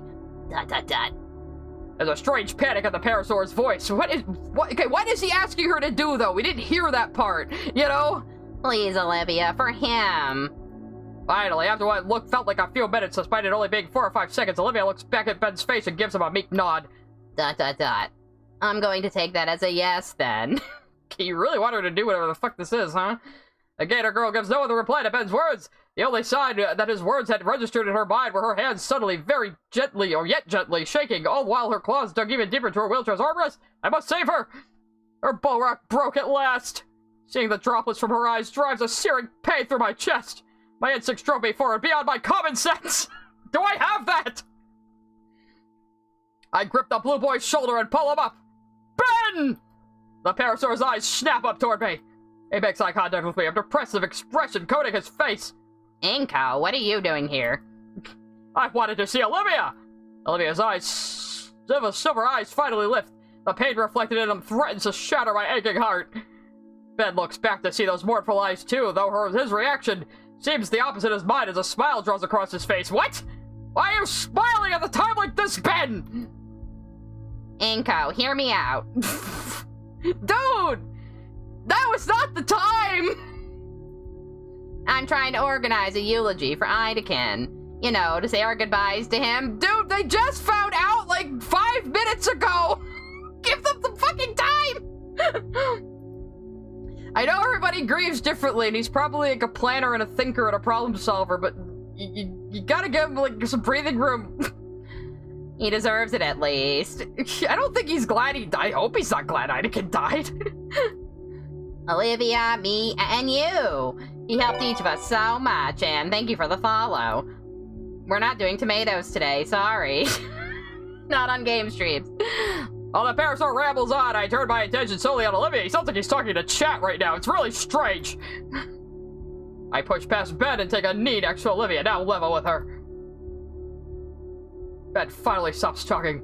I can feel his stare boring into the back of my head.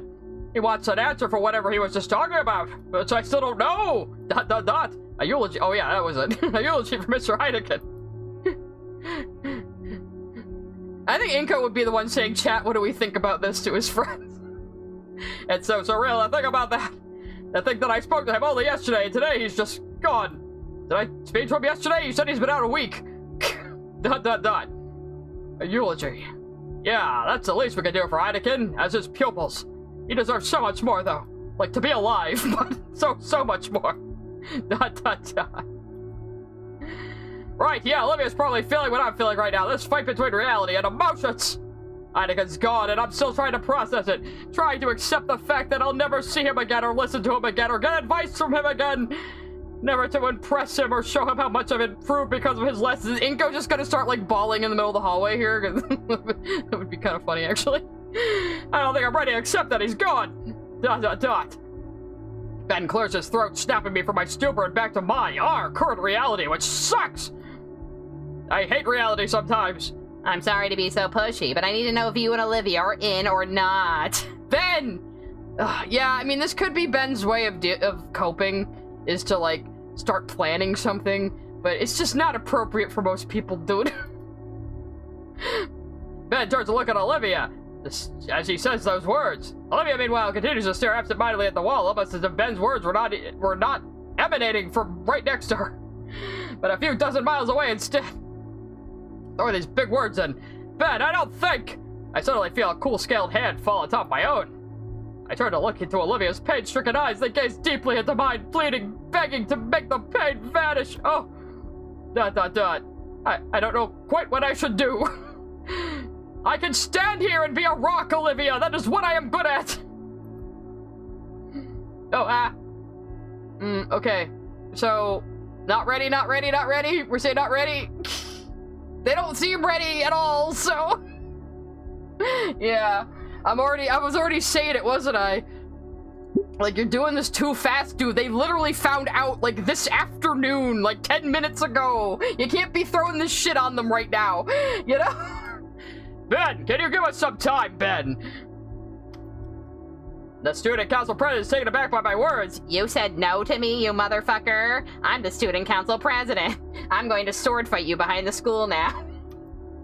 But you, Olivia, I thought we'd be like the three amigos. Why does everybody hate me? His frustration with us seems to grow with each second. Ben, look, wait. No! Oh, what? You have a backbone, Ben? Baby back bitch backbone! I turned fully... The three GOPs. He does look like a young conservative, doesn't he?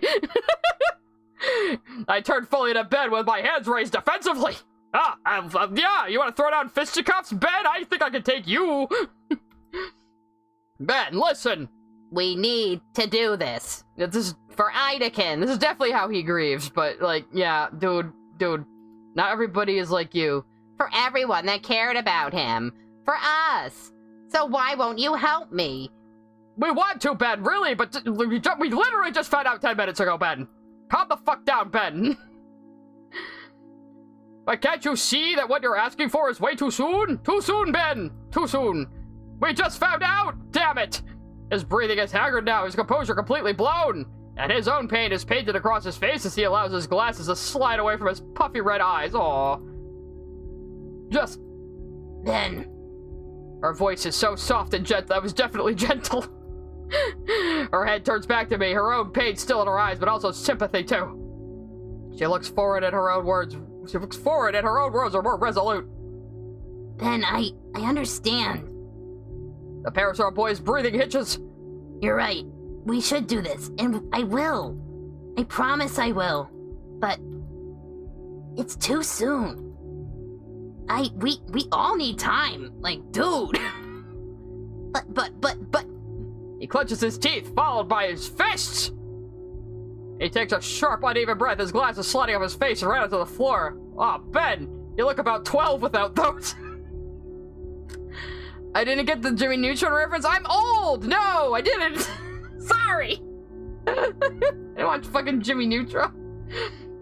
He's so agitated, so exasperated, devastated that he doesn't seem to care. My free hand finds itself on my other friend's shoulder, forming a full link between us. I am a shonen protagonist! Olivia reaches down and picks up the prescription glasses, using her sleeve to smudge them cleanish. Ben struggles, his already broken composure fracturing further. His hands shake as he accepts the proffered eyewear from Olivia, having a great difficulty setting it back on straight. Oh, this was nice, because yeah, obviously this was Ben's way of trying to keep it together, you know, but he's really upset too. When he can finally look up from the floor, his eyes are even more raw with fresh pain. ... Let's see. Carl Razor printed name tags for the group, but added a P by accident, so now they're the three Amigops. Oh, okay! I like my version too, though! His hairstyle says everything that needs to be said about him, yeah. ... We've said he's Shinji, we've said he's Liquid Chris, a lot of nerdy characters, yes. You promise?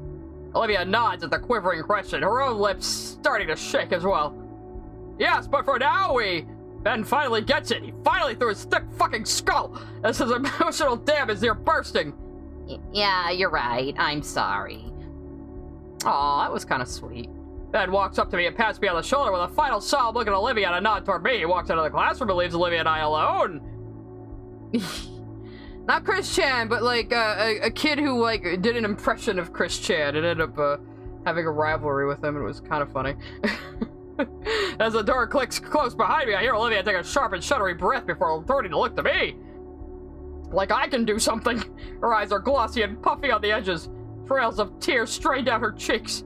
Oh, she's so kudere, and her expression is of someone who doesn't want to believe that it's true, but deep down knows that it is. I think a lot of us know that feeling. Yeah, if you haven't had that feeling in your life, well, good for you so far. You will. As I look at her, I feel my emotions come back twice as hard. No, I need to be strong for her sake, damn it. Damn it, Janet. Olivia, I try to find the proper words to say something to her. Anything that could give her any sense of comfort and ease her pain. I feel my throat begin to tighten like someone's hand is around my neck. I don't even notice that I'm crying until my vision becomes blurred with tears. Oh, Inco is crying! Oh, a blue, a blue. That's how he cries. A blue. Without thinking, I wrap my arms around the baryonyx and pull her into a hug. We have hugged that gator for a third time, everyone! He has eyes, you see them sometimes. Olivia seems shocked at first, frozen by my sudden reaction. Let's get a nice look at all that art. Look at that nice shading. It's real good. And then I feel a pair of arms wrap around me and hands clutching my jacket. Olivia begins to softly sob into my shoulder. It's okay, I have 15 more of these jackets. I feel my own resolve break down as I hear the increasing pain in her cries. I grieve by making funny voices, you're correct. I grieve by being a clown on the internet. You guys will never know what's going on in my personal life. When we're like this, I can't even pretend to be the stronger one anymore. I never was! Maybe I could bear the pain of Iadakan, but seeing Olivia like this, I hold on tighter. I don't want to let her go. We need My Heart Will Go On recorder playing right now. Actually, I could fucking bring that up in another window, but I'll be good. Suddenly, she mumbles something into my shoulder. He has eyes, you see them sometimes. It's an ominous sentence, I suppose you're right. What was that? We pull apart, I look over at Olivia. Did you just fart? Her sunken face is covered in splotches and trails of wet, dry tears. She's hyperventilating. It looks like an absolute mess right now. Oh, despite this, her eyes are fierce and lively as they meet mine. I need to do something. I need to get an axe and ruin the display cabinet again in his honor. Right now? He doesn't respond, hurriedly rolling down the hall toward the elevator. Where would she? The fountain. She's gonna drown herself in the fountain. No, Olivia! Silly place she could be going. I step forward to follow her, but stop. No matter how I try, I can't continue. This is Olivia's promise, not mine. I have no right to intrude into it like that. I hope she doesn't drown herself. Iadakan is now like Olivia broken. He's more than broken, dude. My hesitancy robbed me of any choice in the matter. She went alone. Choices are no longer there. I'm a fucking idiot. Again, very truthful statements on this stream. Alone in this freezing weather while she's going through this? What the hell was I thinking? I start my silent march through the halls of the building and into the frozen wilderness. We're gonna cry on the bridge again. And then we'll hug a fourth time. Okay. It's almost 9, so I usually go 3 hours. So let's see what we can get in for another hour. It's cold out, freshly starting to snow. Was that Inco's first fuck? I don't think it was. I'm not sure. The world just feels so much smaller, muted, and colorless. And now it's not the time. I must find Olivia. There's thin tire tracks in the thinly laid-on snow, pathing out down the sidewalk. I follow them again. Again, writer, you have used the same word twice in a sentence, writer. Please. The path is serene. The falling flecks of white make it feel like one of Olivia's landscapes. The fountain must be just around the corner. Oh, God. I should have gone with her. Of course, the fountain is only accessible with stairs. The steps are tall and coated in a thin layer of ice. It's a death trap. Something rolls down and bumps my shoe. It's one of Olivia's handles. My face flashes with heat and my blood runs cold. Oh, no! Oh, my God. I can't lose 2 people in one day, please. I will myself to look up. 8 steps up, Olivia's wheelchair is toppled over on its back. Seat ripped, wheel spread. It's unrecoverable. What the fuck happened? Olivia's 2 steps further, halfway into the next ledge. Her arm reaches up for the next one. Yeah, I really should have gone with her. Time to pull a Steven Universe. Olivia! Olivia stops and slowly looks back at the look of shock and humiliation of being seen like this. She turns back and starts pulling herself up to the next step. Is she even crawling up the stairs? Damn it, Olivia. This is very dramatic. I take a step and catch myself. It's a wonder she got even this far. Well, the cover... You're a loser, baby! The cover suggests he can pick her up, so at least there's that. When I find my balance and start marching up towards her, her arm slips on the ledge and she falls back. I caught her in my arms from behind, very manly. I didn't make it. She looks up at me, her eyes still filled with tears. You kind of destroyed your wheelchair for no reason. I carefully set her down one of the steps. Olivia, that was kind of stupid of you. I know you're grieving, but... She hides her face in her palms. I failed Iadakan. Olivia chokes back a sob. I'm just a stupid fuck-up. Fucking chair. And then she continues to weep. I sit there and stare for a moment, trying to figure out what to do. I really haven't ever been in a situation like this. How do I comfort a crying girl? Well, then I watched more video essays. This poor girl is shaking. Rather, if it's from the cold, whether it's from the cold or her situation, I don't know.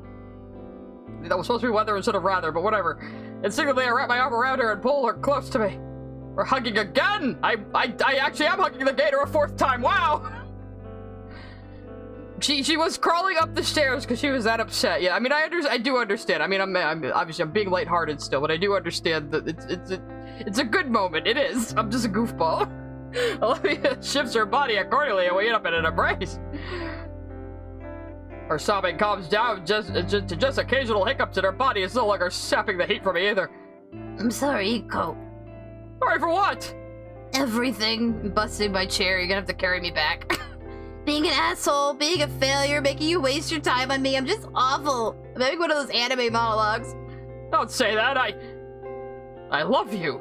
That's what I wanted to say. But now isn't the time. It would probably be very awkward, yes. And she's very vulnerable and upset right now. Do not do that, Inco. Inco is a stopped clock that's right 2 times a day. You finally had some common fucking sense. She failed her diamond. Well, yeah, everyone was like, just do your Jasper voice for Olivia, but it was too hard to switch back and forth. She got like a high-pitched version, and now it's just Olivia's voice. Now I'm just a goofy little guy. I'm your friend, you know that. I'm here for you in the same way you're here for me. Very romantic. Olivia breaks away from her hug. Her face is tear-stained, but she isn't crying anymore. She's looking down at her wheelchair. Yeah, what are we gonna do now? Do you have a spare at home? No. I stand up and look up the stairs toward the fountain and back to Olivia. I can tell Liz if you want. She can come pick us up after we're done. We can worry about your chair then. You're not a failure, Olivia. We're getting you to that fountain. Oh, God. Now they're both gonna slip down the stairs. So he's gonna carry her up the stairs. He's gonna slip and crack his skull open. That's how the game ends.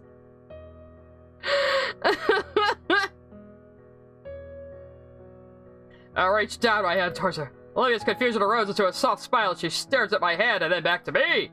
Come lower. Let me grab your shoulder. I've done this a few times before. Oh yeah? They lean in closer and Olivia pivots the best she can. Once more she uses her tail as an anchor in place of her legs. It's holding her up pretty well. Never considered, but that tail must be pretty muscular. Ooh, I wonder what she could do with that. I suppose she could use her tail as like a cane, kinda, huh? What? Oh. Let's go. I want to make Iadakan proud. I climb up the next step, planting my foot on solid ground. Olivia waits for me to stop before quickly moving her tail up the next step as well. Sort of like we're each one leg. Simple enough. It's like playing Octodad. It now only occurs to me how close we are right now.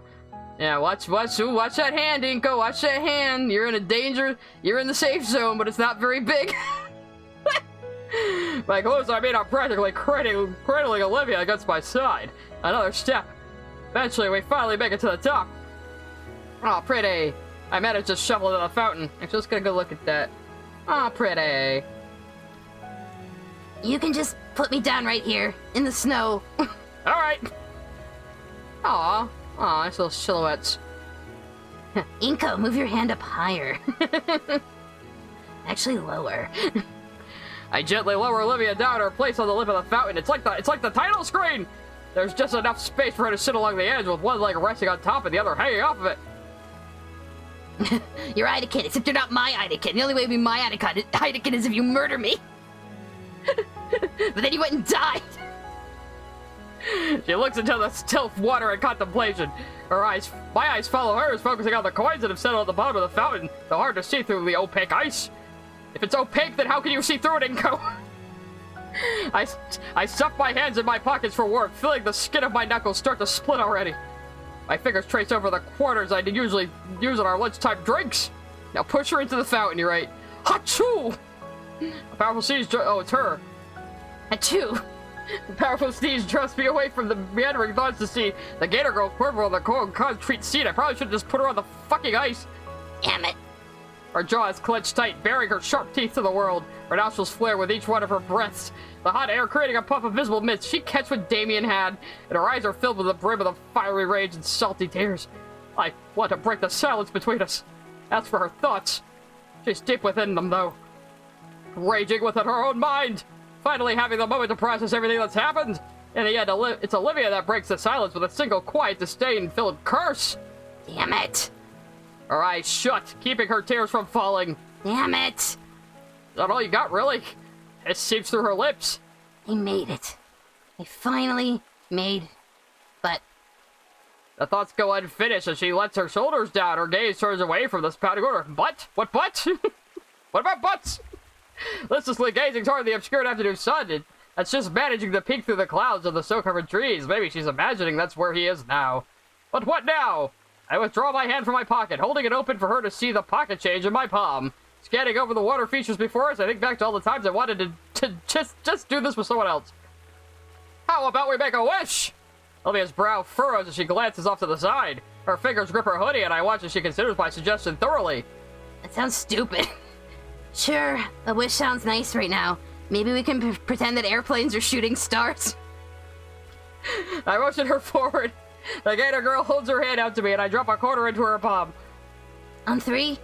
I nod in reply. 1, 2, 3. Trying to do both their voices at once. I wish for... Our 2 coins flip in the air together. I watch as the coins spin skyward, crashing through the falling snowflakes. At their apex, the coins seem to pause just to briefly touch one another, like an anime. With a synchronized plop, both of the corners hit the water together.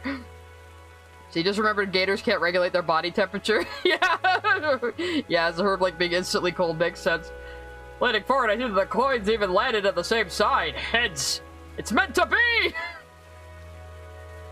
Nick's voice should be the voice of their fan kid. That sounds kind of cursed. I wonder if that'll double our chances of making our wishes come true or something. I let out a huff of amusement from Olivia's comment. Though the more I think about it, the more I hope it does. We stay there, looking at the fountain together in silence. Aw. For a moment it feels as though time has stopped around us. It's just me and Olivia experiencing the moment together. The moment makes me forget what had just transpired, what we were dealing with, what kind of future the two of us were looking at. I mean, you still had your future, just Iadakan doesn't. For this moment, though, none of those dreadful thoughts mattered. What matters right now is finding a small bit of peace, of solace. A little bit of calm before the storm that was inevitably coming. The harsh wind chill finally brings Olivia and I out of our thoughts. Hey, I'm sorry for being super distant earlier. What? Ending 5, Olivia dies because it's cold. You don't have to apologize for that, Olivia. Everyone goes through these sorts of things differently. Besides, your cantankerous, unapproachable exterior is what attracted me to you in the first place. I know, but I just feel bad. I know I'm not the only one who's sad that Iadakan is gone, but... Her pause makes me stop and turn to face her. I can see it in her face that she's trying to form the right words. Iadakan was the first person who I felt was a role model for me. I just really, admired his not giving a shit. He didn't just believe in me. He made me believe in myself. He made me believe in the him that believes in me. Not just for my art, but for being able to succeed in general. I knew that Iadakan meant a lot to her, but I never realized it meant that much to her. More than anything, he actually cared about me. Other people care about you, Olivia. About my thoughts and my dreams. I felt... Olivia's lips tremble as she struggles to voice a thought. normal. ... God, I probably sound stupid saying that. I shake my head in disagreement. Olivia, you could never be stupider than me. You don't. Mr. Iadakan was important to me as well. It's okay, Olivia. I know how you feel. My parents never come home. It's kind of the same thing.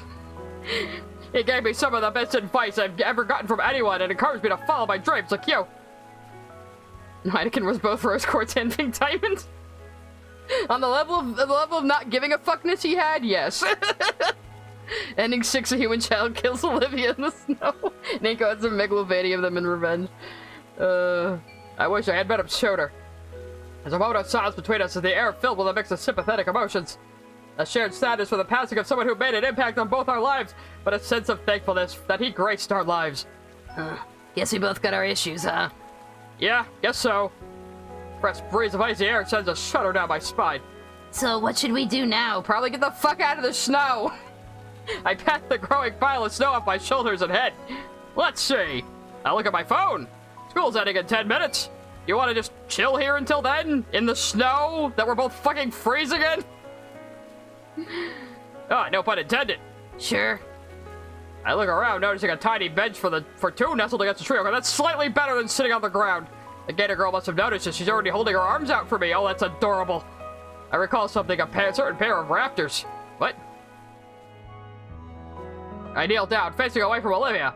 I can feel the icy flakes melt off me as Olivia leans against me again. Her powerful arms wrap around my shoulders, clawed fingers digging into my jacket.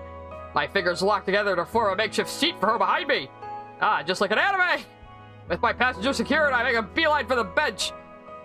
Lest I get caught up in what I feel pressing into my back. Ooh. She lets herself drop onto the bench, and caring for her landing. Taking a page from the... Oh, okay, this is gonna be my thumbnail. I think this is cute. Let's actually just take a screenshot right there. There we go. I got a page from the Book of Olivia. I also drop by carefully next to her. I'm glad to have some shelter from the increasing snowfall. So here we are, mission accomplished for Olivia. Now what? Do not freeze to death out here. My curiosity compels me to ask Olivia something. Damn, that Gator thick. Yeah, sure is. He noticed when she was on his back. He goes sitting like such a polite little boy. He is. You don't mind me asking, what did you wish for? I don't think you can tell someone what you wish for, or else it won't come true. She looks really cute there. The superstitious side of myself says that it's a fair point, but I decide not to push her any further on it. I'm just curious is all. It's time? Oh god, what else is happening? We continue relaxing in the comfortable silence.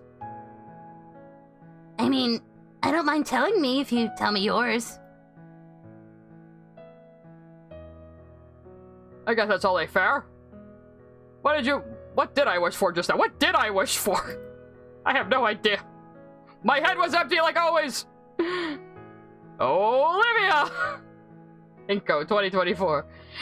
It's hard to put into words, but it's not something specific, rather a feeling I keep coming back to. Back before I came to the school, I would have wished for more friends or a successful future, or to take back something embarrassing from the past. I have a lot of those. But now that I think about it, I didn't need to make a wish. That's too vague. That's really fucking corny, Inco. I know, but I don't know how else to put it. Come on, at least try. My best memories from the past few months. ... This. Sitting in the cold on a park bench with you. That is what I wished for. My ass is asleep. This? Being outside in the freezing cold? No, not that. No, I wish we were inside, actually. What do you mean, then? I struggle to find the words without making myself sound stupid. Impossible! You know, we've hung out a lot together, but it's not often that it's just the two of us. Look at his dopey-ass smile here, Jesus Christ. His corniness and cringe is actually endearing. It has been the whole time, especially with the way I voice act him. Just us? Yeah, that doesn't happen a lot. I wish it was like that more often. The baryonyx eyes grow wide. Shoot, maybe that came across too weird. I mean, I just want to get closer to you, you know? That definitely came across less weird. I watched the beginnings of a blush form across Olivia's cheeks. Wait. I don't mean it like that. I don't mean it in a creepy way. I want to get to know you better. I want to know you, Olivia. She glances away, laughing nervously as her tone changes drastically. Yeah, I understand, totally. I breathe a silent sigh of relief. You want to know what I wished for? If you don't want to share, you don't have to. She's signaling very heavily here, Inco. She wants to tell you. No, I asked for yours. It's only right. Ahem. I wished to know what I want to wish for. I glance across the bench towards her. I can't make sense of anything right now. I want today to be over, frozen, and never have happened all at once. I want Iadakan back, but I don't want to just replace him with someone else. It's too late to start all over again. Olivia, you got this perfectly fine man sitting next to you. He's look at him. You can do something with that. Yeah, please be patient with Inco. He is autistic. She stops to wipe her eyes, but they're already dry. All I've ever wanted was to be someone he would be proud of. He was already proud of you, Olivia. He was already proud of you. I was already proud of you, Olivia. I'm calling down to you from heaven. But it just feels impossible. She looks away. I end up picking something lame, sorry. What's that? We're both lame, Olivia. That's why we get along. Olivia's still looking away. Although while I can hear her hesitation, I can't tell what she's thinking. I threw that coin, and out of everything racing in my mind, the one thought that stuck out the most was just... She chews she chews her lips in contemplation. I assumed it was going to be her bottom lip, I guess. When she finally continues, her voice is a soft whisper. I want somebody I can trust. Oh, I hope you'll find them one day, Olivia. Bye. He would be that fucking stupid.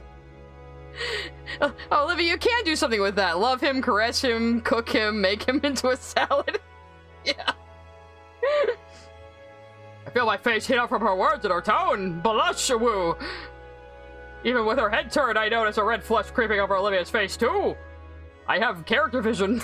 I instinctively jerk my head in the other direction. Shoot, what do I do now? We're both sitting motionless, neither daring to say another word. If I listen closely, I think I can hear her heartbeat from here. Maybe it's my own heartbeat in my ears, though. She can probably hear mine as well. I don't even notice the cold anymore. All the heat is going somewhere. Maybe we could just sit like this for a few weeks. No, don't be ridiculous. Can't sit down on a park bench for a few weeks. You need to tell her how you feel. Confess, Inco. I clear my throat, searching for words that wouldn't come. She just said she wanted somebody to trust. I mean, you can trust me. Have I given you any inkling that I am not exactly what I am, Olivia? What you see is what you get. I hear shuffling from Olivia. Damn it, I can't work up the nerve to turn my head towards her. What was that? Make him into a beefcake. My neck feels like a rusted hinge as I try to disobey my body and look at her through my periphery. Do you trust me?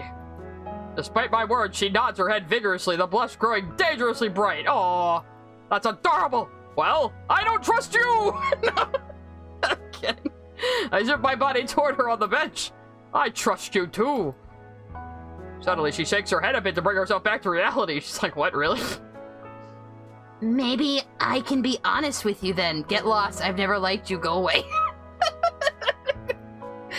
You're silly and you're ridiculous. Maybe a little over-optimistic. You're thoughtful and adventurous, and you're so willing to just take me with you. You don't treat me any differently for this stupid thing. She lightly hits the armrest of the bench. I guess I stopped noticing it at some point. Well, yeah, I mean, obviously, you're like... So many words dance on the tip of my tongue. You're green! Like? Yeah, I Wani wife that gator. My mouth and my brain are at a standstill. One wanting to just blurt out whatever while the other keeps it all in and disseminates it in a thoughtful manner. What comes out is...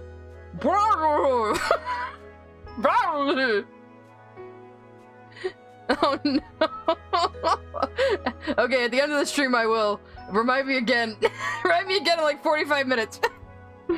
A furious snort rips from the gator girl's nose, followed by pearls of laughter, or peals of laughter, whatever. Out of the embarrassed shame, I cover my face with my hands. What's that? I curse my nerves as I try to protest her continued guttural guffaws. Come on, Olivia, I'm really trying.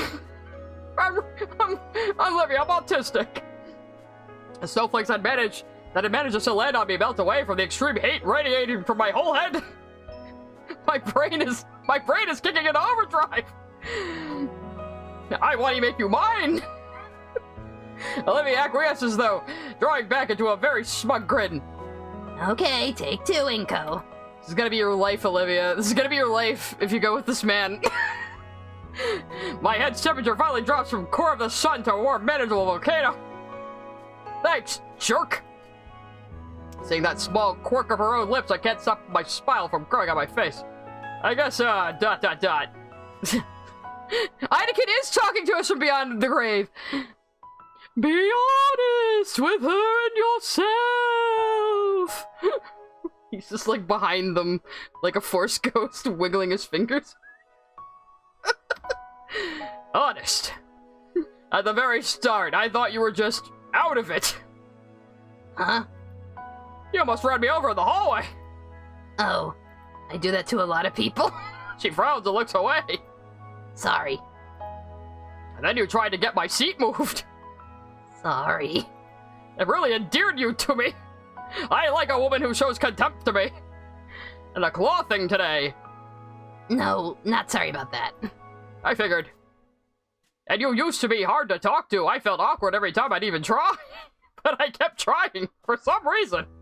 Like, thank Dr. Jesus for Damien and Liz, because otherwise I wouldn't have gotten to know the real you. Olivia brings her clawed fingers together. And what do you think of the real me? She's really easily the most caring person I've ever known. Have you known a lot of people, Inco?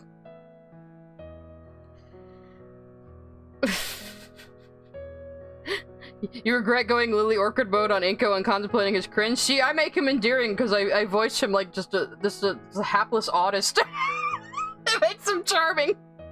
I mean, yeah, she can be a little selfish and doesn't think ahead sometimes, but when she cares for something, she just has to do everything she possibly can for whatever it is. You're filled with determination, Olivia. Is that what you think? Yes, I think you're quite caring and passionate and... And? And what?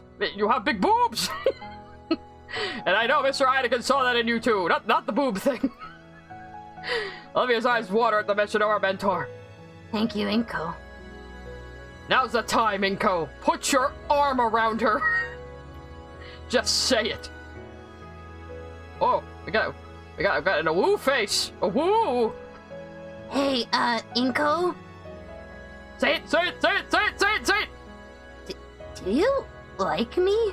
Like me? ... She said it before I could. No! Yes? Why does talking have to be so hard? I prepare for Olivia's smug one-liner to crush my weak confession. Big boobs, you have more space for a bigger heart. Now let's explain a few things about me. Aww. Instead, I watch as Olivia brings her hood up and hides her eyes with a look at her. Look at her. Really? For some reason, seeing her like this fills me with a well of confidence. Yes, I'm the one in control of this conversation. Yeah. Can I hear you say it? ... I like you, Olivia.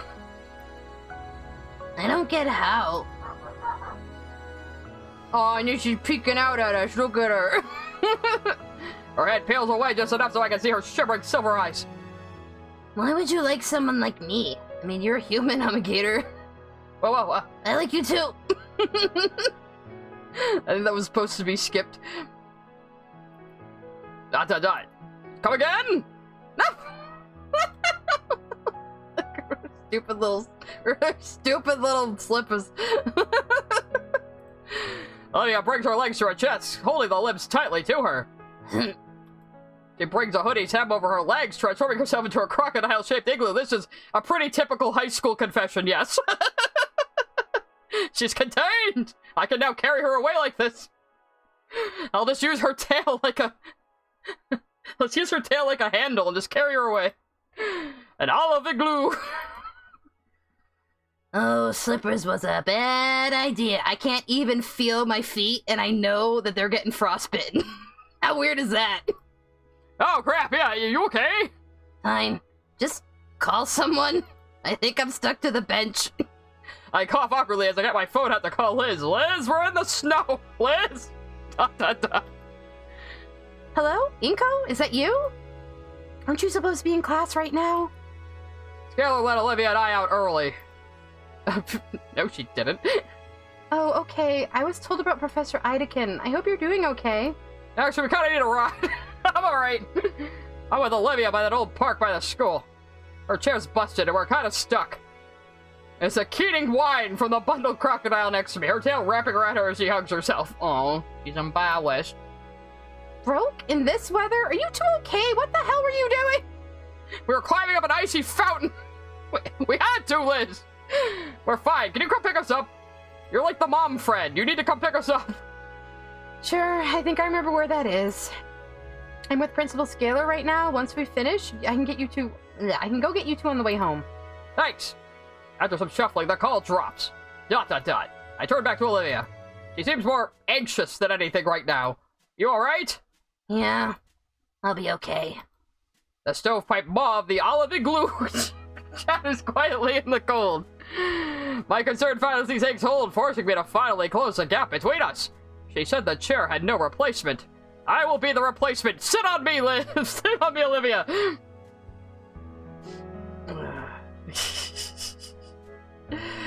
It'll take a while for a new one to come in, which means she'll be trapped at home, completely sealed off from the outside. Man. The beginning of Olivia's annoyed protests of die out of... The beginnings of Olivia's annoyed protests die of exposure, becoming a grumbling acceptance. I wrap my arms around her shivering form. You're lucky you're warm, Inco. No. Yeah, we don't have a picture for that. No. We're having a romantic confession. Give us a break, Liz. Liz, I confess to Olivia. Can you come pick us up? Her chair is destroyed. Liz would be drawing all sorts of conclusions from that. Yeah, I definitely feel like it, as her body shifts and nestles closer to me. Olivia's tail lays on my lap, the shiver is reverberating through the most? Oh, okay. That was just an oddly worded sentence. I lay my palm atop it, feeling the cold limbs shaking slowly still. Some long-distance trivia about limbs losing heat the fastest spring subsided in hopes of keeping frostbite away. I pet the heavy tail. As I do, I hear the silliest sound rumbling from Olivia's chest and through the rest of her. It's like a purring cat almost, because of course furries have to purr even when they're fucking alligators. There's a new sensation in my cheek now, soft and warm. Oh, we kissed the gator! Oh my goodness, we kissed the gator! It's escalating! She's, oh, Inco had his first kiss, look at him. Her lips are planted firmly on my cheek, and this feels nice, all scaly. As I continue to warm her tail for her, I feel her warm lips press more and more against my cheek. Dot, dot, dot. I don't know if kisses are supposed to go this long. Or be this wet. Is she frozen to my face? And now the lips are moving, and some pointy things are there, and... Oh. She's gnawing us. And that's her teeth. I don't know if this is supposed to be a good thing or not. Olivia instantly lets go of my cheek from her non-lethal bite. Oh, fuck, sorry. I'm new to this stuff. I'm nervous. So I just beat you like a chicken. That's okay, really. As long as teeth like that aren't involved in the bedroom in the future. I put a hand to my cheek and feel the damage. Feels like the indents of her fangs, but nothing serious. Dot, dot, dot. It will be like owning a cat. I almost even start falling asleep before we hear a car pull up to the bottom of the hill. Olivia perks up and leans forward to try to see who it is. A few seconds later, Liz's head rises above the stairs, scanning like a submarine periscope. Yeah, the game isn't called I Wani Kiss That Gator. We should get a refund. I think I've played more than 2 hours, though, maybe. Crap, this is gonna be tough getting all the way back down, even with Liz's help. We didn't think about this. I look back and smile at Olivia, still huddled against herself and clinging to my arm. You ready? Dot, dot, dot. Today seemed to drag on endlessly. Liz's arrival had ended our embrace, and she had quite the dour look on her face. She said she'd been in a meeting with the principal, and I can only imagine how faculty and student council reacted to Iadakan's passing.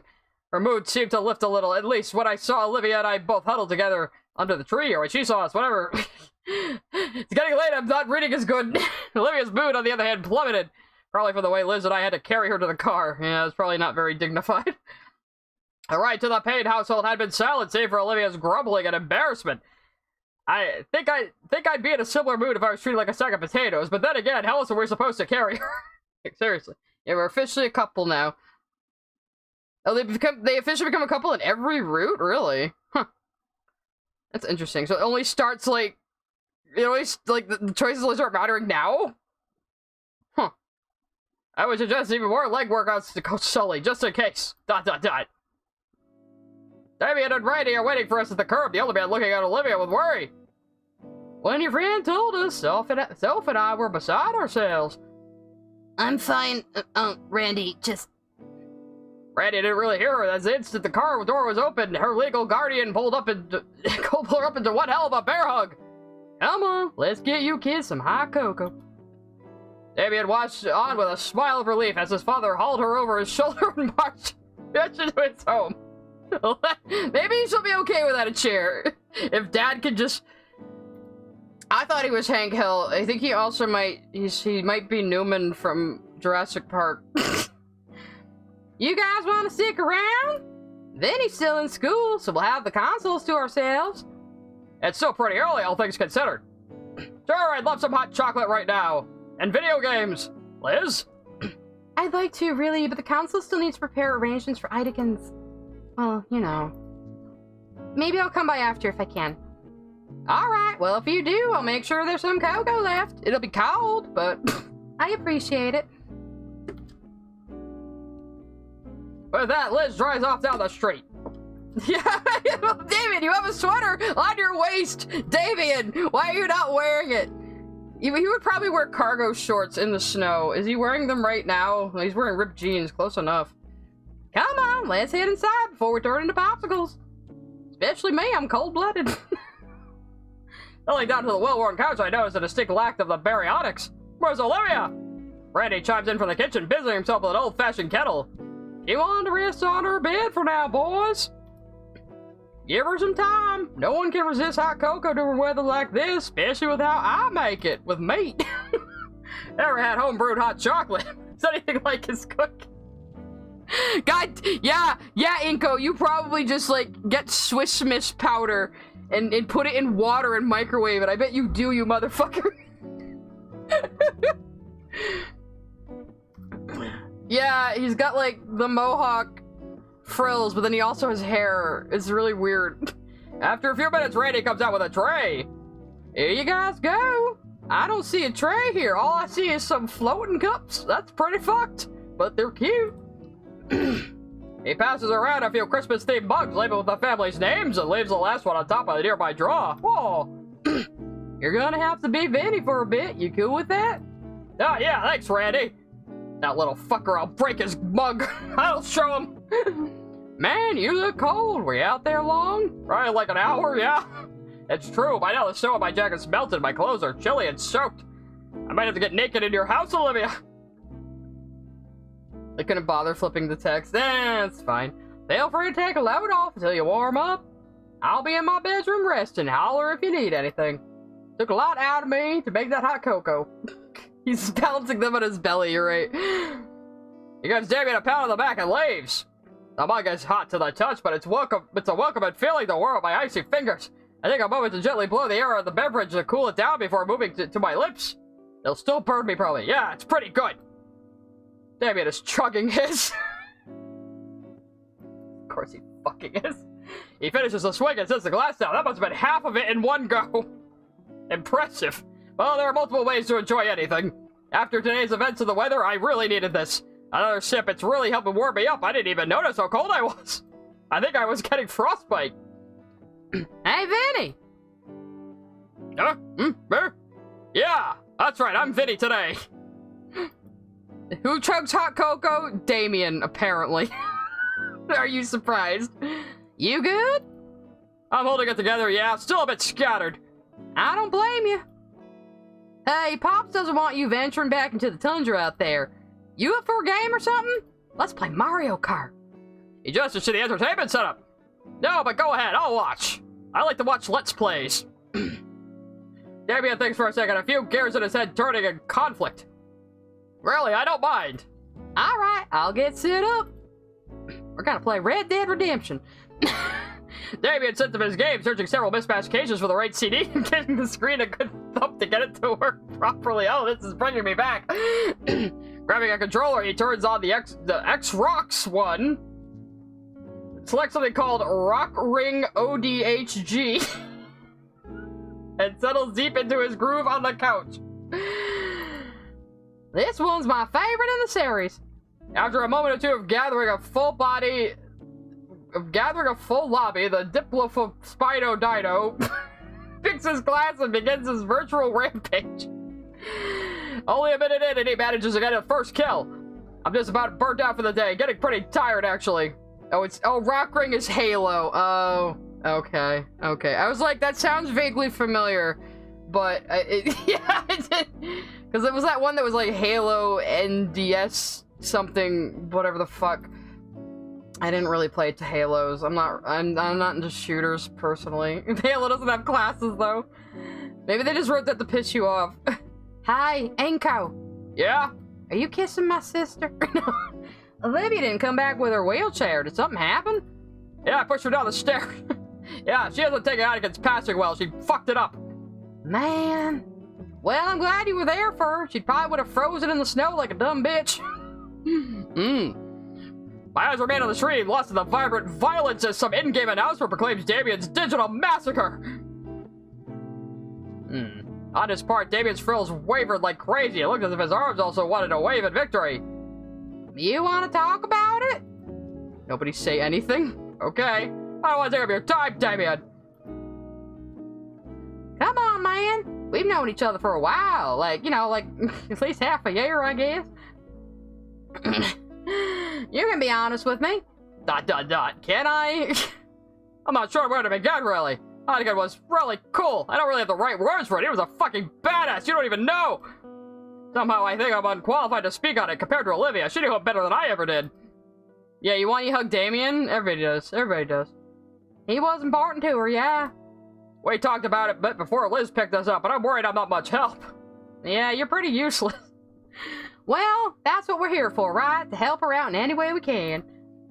In our own incompetent, emotionally distant ways. My laugh is contagious, yay! Best thing you can do is be ourselves for her, and she'll eventually go through the motions on her own way.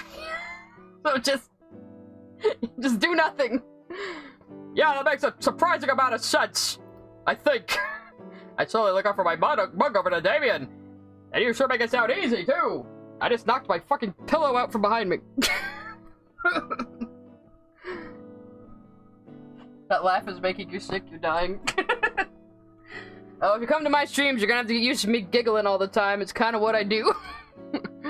He briefly meets my gaze before returning his attention to the screen. I know I'm not the smartest guy around, but I do know Olivia. We don't share parents, but she's still my older sister. Older sister? Wait, she's older than you? Her birthday is first, duh. So like by 2 months, probably. Knowing Olivia, she'll be able to manage. But how are you managing? Me? I'm trying to sort the maelstrom of emotions running rampant in my head. Overwhelmed, I guess. I wish I had gotten to learn more from him. Olivia could probably recite some of his lessons by heart. She probably could. I wonder if he had a YouTube channel. You can watch Iadakan whenever you want. I remember I'm sorry, that's Damien. I remember the first time she got work with some special paints in his class. She was just ecstatic. She came home a mess, covered all over with blues and greens and leaving tracks behind her wherever she went. When Mom saw her carpet vandalized, she threw her right into the backyard and hosed her off. I ended up joining in because it looked fun. Of course. I'm in the hallway leading to her room. A part of me wants to go see if she's alright. That part simply wants to be closer to her again. Damien looks back again, the unspoken question clearly written across his arched eyebrows. Don't worry about Aiden, we'll use AI to replace him, no! What about Olivia and you? His eyebrows ask me. Speaking of, I may have told Olivia that I like her? Well, really, that's news, huh? That's news? About time. Yeah, right. Huh? What? You two been stuck together like glue ever since the summer barbecue. I mean, come on now. Everybody with half a brain could see you were becoming more than friends. All the signs were there. Although it does worry me a little. Why's that? Well, think about it. Your teacher just passed away. You're both wrecks right now. What if that's just the suspension bridge thing? Damien! Damien, do not shit all over the cute scene we just watched, Damien. What is wrong with you? I don't know, man. It only just happened. Leave me alone. You're right. Sorry. I do like Olivia. I know that. I guess I'm a little scared of the future. How so? I've never thought about the future a single day in my goddamn life. There's just a bunch of things I still don't get about Olivia. Or maybe friendship in general, or human contact, or being a person. I don't person well. When I first arrived at St. Hammond, I never really had any friends like you guys. You know, I didn't have dinosaur friends. I'd certainly be involved in all of this. I don't know. I think I get it, yeah. Things can be a little dramatic around here. That's one way to put it. What's so different about your old friends? They were human. I never really had any. And I don't have parents. Everyone I've ever known before now was a figment of my imagination. Well, that's not true. I had friends, but they were like day friends, you know? Classmate friends, yeah. I got a bunch. I sell them weed. And your folks constantly moving means they only ever lasted like a year tops? Yeah. Am I a day friend? Oh, no. No way. You come to our parties and everything. In fact, look. He points to the subtle discolored patch on my jeans where Vinny's acid punch had failed to completely wash off. We got you marked. Do you wear the same jeans every single day, you stanky bitch? Thanks. It means more than you know that your little brother drooled on me. To be honest, I always had a good feeling about you. You have a really trustworthy face. I thought you'd be a decent addition to the group, but to see Olivia actually start opening up around you 2 months ago, that was unthinkable. He has 10 jackets and 1 pair of jeans. I would not put it past Inco. You know who we're talking about. All those years I was trying alone, you know? Go to YMS's channel. He has a little cut down of his playthrough of Goodbye Volcano High. That Snoot game was making fun of, and you can kind of see the origins there too. It looks horrible. Their voice acting is worse than mine. That's bad. Made it all worthwhile, not to take credit or anything. I'm just really glad to see her happy after so long. Moments of Olivia and I together flash in my head, good, bad, and everything in between. I can go look at the pictures and the game files. It all culminates to a single image of her staring up at me with that smile of hers. Me too. Hard to believe that she's been dealing with so much inside when I first met her. Well, Inco, some people just have a lot of problems they hide from the world. Some people are deeper down. They're deeper than skin deep, which you wouldn't understand, Skinny, because you are all you are. For example, are you about to spill the tea on everybody? He puts the controller down and just looked me in the eye. His character instantly sniped. His character is instantly sniped, okay? That hot chocolate gave me a tummy ache. I'm being serious. That was serious. It can be little things like that. Little stresses that add up. Now it doesn't bother me, but someone else, it might just about ruin them. If you're trying to get with Olivia, I'll give you a nickel's worth of advice my dad told me. If a girl you like asks you to wear your shirt at 2 a.m. to bake cookies, she's an absolute keeper. Oh, that's some pretty good advice. Just don't break her heart, yeah? Or we're gonna have to eat you. I wouldn't dare think of that. David offers me a fist bump to which I happily reciprocate. We fist bump the mug of cocoa by accident. It shatters everywhere. A door creaks open. Ooh. Both our heads turn back to the sound. She kneels in the doorway of her room, leaning against the side railing. She's just gonna kind of pull herself across the floor, I guess. Damien looks to me and continues his game. The ambient gunfire and controller clicking fills the silence. I take the hint and stand up, slowly approaching Olivia as she tries to shuffle down the hallway. She's completely upright in a display of pure confidence. Even her tail is upright as if to amplify her dignity. I'll have to tell her how cute that is, but I'm not so trained. It's so cute when you try to be dignified. I wordlessly offer her hand and she accepts. with her on my shoulder as I walk the both of us toward the living room couch and plop down with her. Oh, here. She's kneeling. And then Inco picked up. Look, you have to use your imagination a lot with this game, okay? Alright? You gotta willfully suspend your disbelief. I leaned forward to grab her cocoa from the coffee table. Most of the warmth is gone by now. I guess I could warm it up in the microwave for her. She's tugging my arm.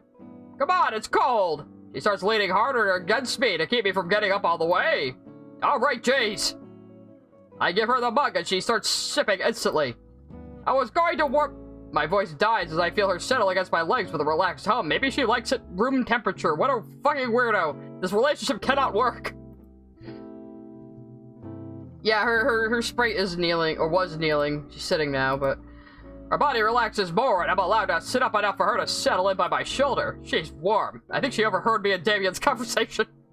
The two of us watch Damien's game continue. Olivia continues sipping down her drink, letting one hand free from the mug. Her hand finds its way to mine, and our fingers curl around each other's. Damien plays a few more games. I don't really keep track of how well he does. He finishes one last match and yawns, stretching back over the couch. Alright, that's probably enough for me. I'm gonna get going. Give you two some spice. Okay.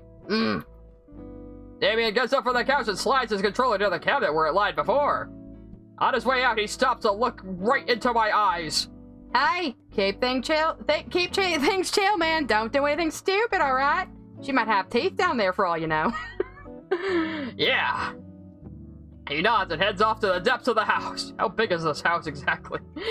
And just like that, it's quiet once more. This visual novel is more novel than visual. Yeah, a little bit. A little bit. It's okay. It's fine. It's fine. This new game is free as far as I know. This one costs $14, but I think it's worth it. It's fun. ... She asleep? Oh, is she asleep? ... She doesn't look asleep. Hey. I, don't think you've seen my room before, have you? Not at all. Would you want to see? I'd love to. A girl is inviting me to her room. I watch her blush. Am I getting good at this? Okay, just walk me there. I do kind of want to do an Inco meme. It's Inco and Olivia. And it's just like me and the bad bitch I pulled by being autistic. Yeah, it didn't cost me anything because Neo Kaiser over there in the Twitch chat bought the game for me, and this is why we're here now. So you all can thank him for buying me the game and making me feel obligated to play it. And it ended up being really fun. So every time before, I help Olivia off the couch and we shuffle our way toward her room. Kind of want hot cocoa now. ... Wow. This is underwhelming. I'm not sure what I was expecting Olivia's room to look like, but I'm surprised. It's the air that hits me first, a strange mix of heavy, fake floral candle trying its best to cover almost nostalgic scent of art supplies. It's time? It's time? Oh no. I guess this will be our wrap-up for tonight, whatever happens here in Olivia's room. Bad posters and paintings of dinosaurs cover a lot of the wall space of her room like her own personal canvas. Now, can we get any funny posters back there? Her desk sat between the window. Again, what space that wasn't covered by the faded-looking paper was instead covered by dried-up paints. Right next to that, a dresser holding up decades-old television and retro gaming consoles. All in all, it reminds me of the rooms they'd show in older high school movies. All I know is media. So where do you want? Just on the floor is fine. I gently lower Olivia to the floor, letting myself sit cross-legged next to her in the process. Hello. I think, yeah, they're both kneeling. Oh, he's, like, maybe he's not kneeling. They make it look like he's kneeling. So, what do you think? I think it suits you. I figured you wouldn't have any chairs. Yeah. I got this really soft rug and a beanbag chair over there. She gestures to the beat-up lump in the corner near the large lamp. That is allegedly a beanbag chair. Olivia pulls something off her bed. It's a laptop open to a music program. It looks like Kazaa. But I don't recognize any of these songs, or bands, or albums. That's a pretty big track list. What music do you listen to? I'm sort of a closeted metalhead. Whenever I'm alone, I put on at full blast while I do chores and art. Generator Head, Super Death, Iron Tomb, you name it. Generator Head. Fuck. Generator Head. I'm sorry. It's gonna accent. What do you listen to? What does he listen to? Please let us get in. Don't lock us away. Mumble rap. I listen to mumble rap. That is a very brave confession, Inco. I'm surprised she doesn't break up with you right now. I say as someone who listens to trap and mumblecore sometimes. I listen to a lot of that weird digital internet music. I can't even talk. You guys have heard when I play on the art stream, I'm always playing like fucking ill-advised records all the time because like I can. It doesn't get me fucking copyright struck. It scratches your brain then. Anyway, my dad was super into heavy metal when I was a kid, and he got me into it. When Damien and I would go playing out in the yard with his mom, and his mom would be making lunch, our dads would be in the garage blasting heavy metal while they worked on the car. Working on cars? Yep, my dad and Uncle Randy would Randy would fix up some cars. She clears her throat. You can call him your uncle, it's fine. Yeah, it's Motorhead, yeah. Whoop! Ah!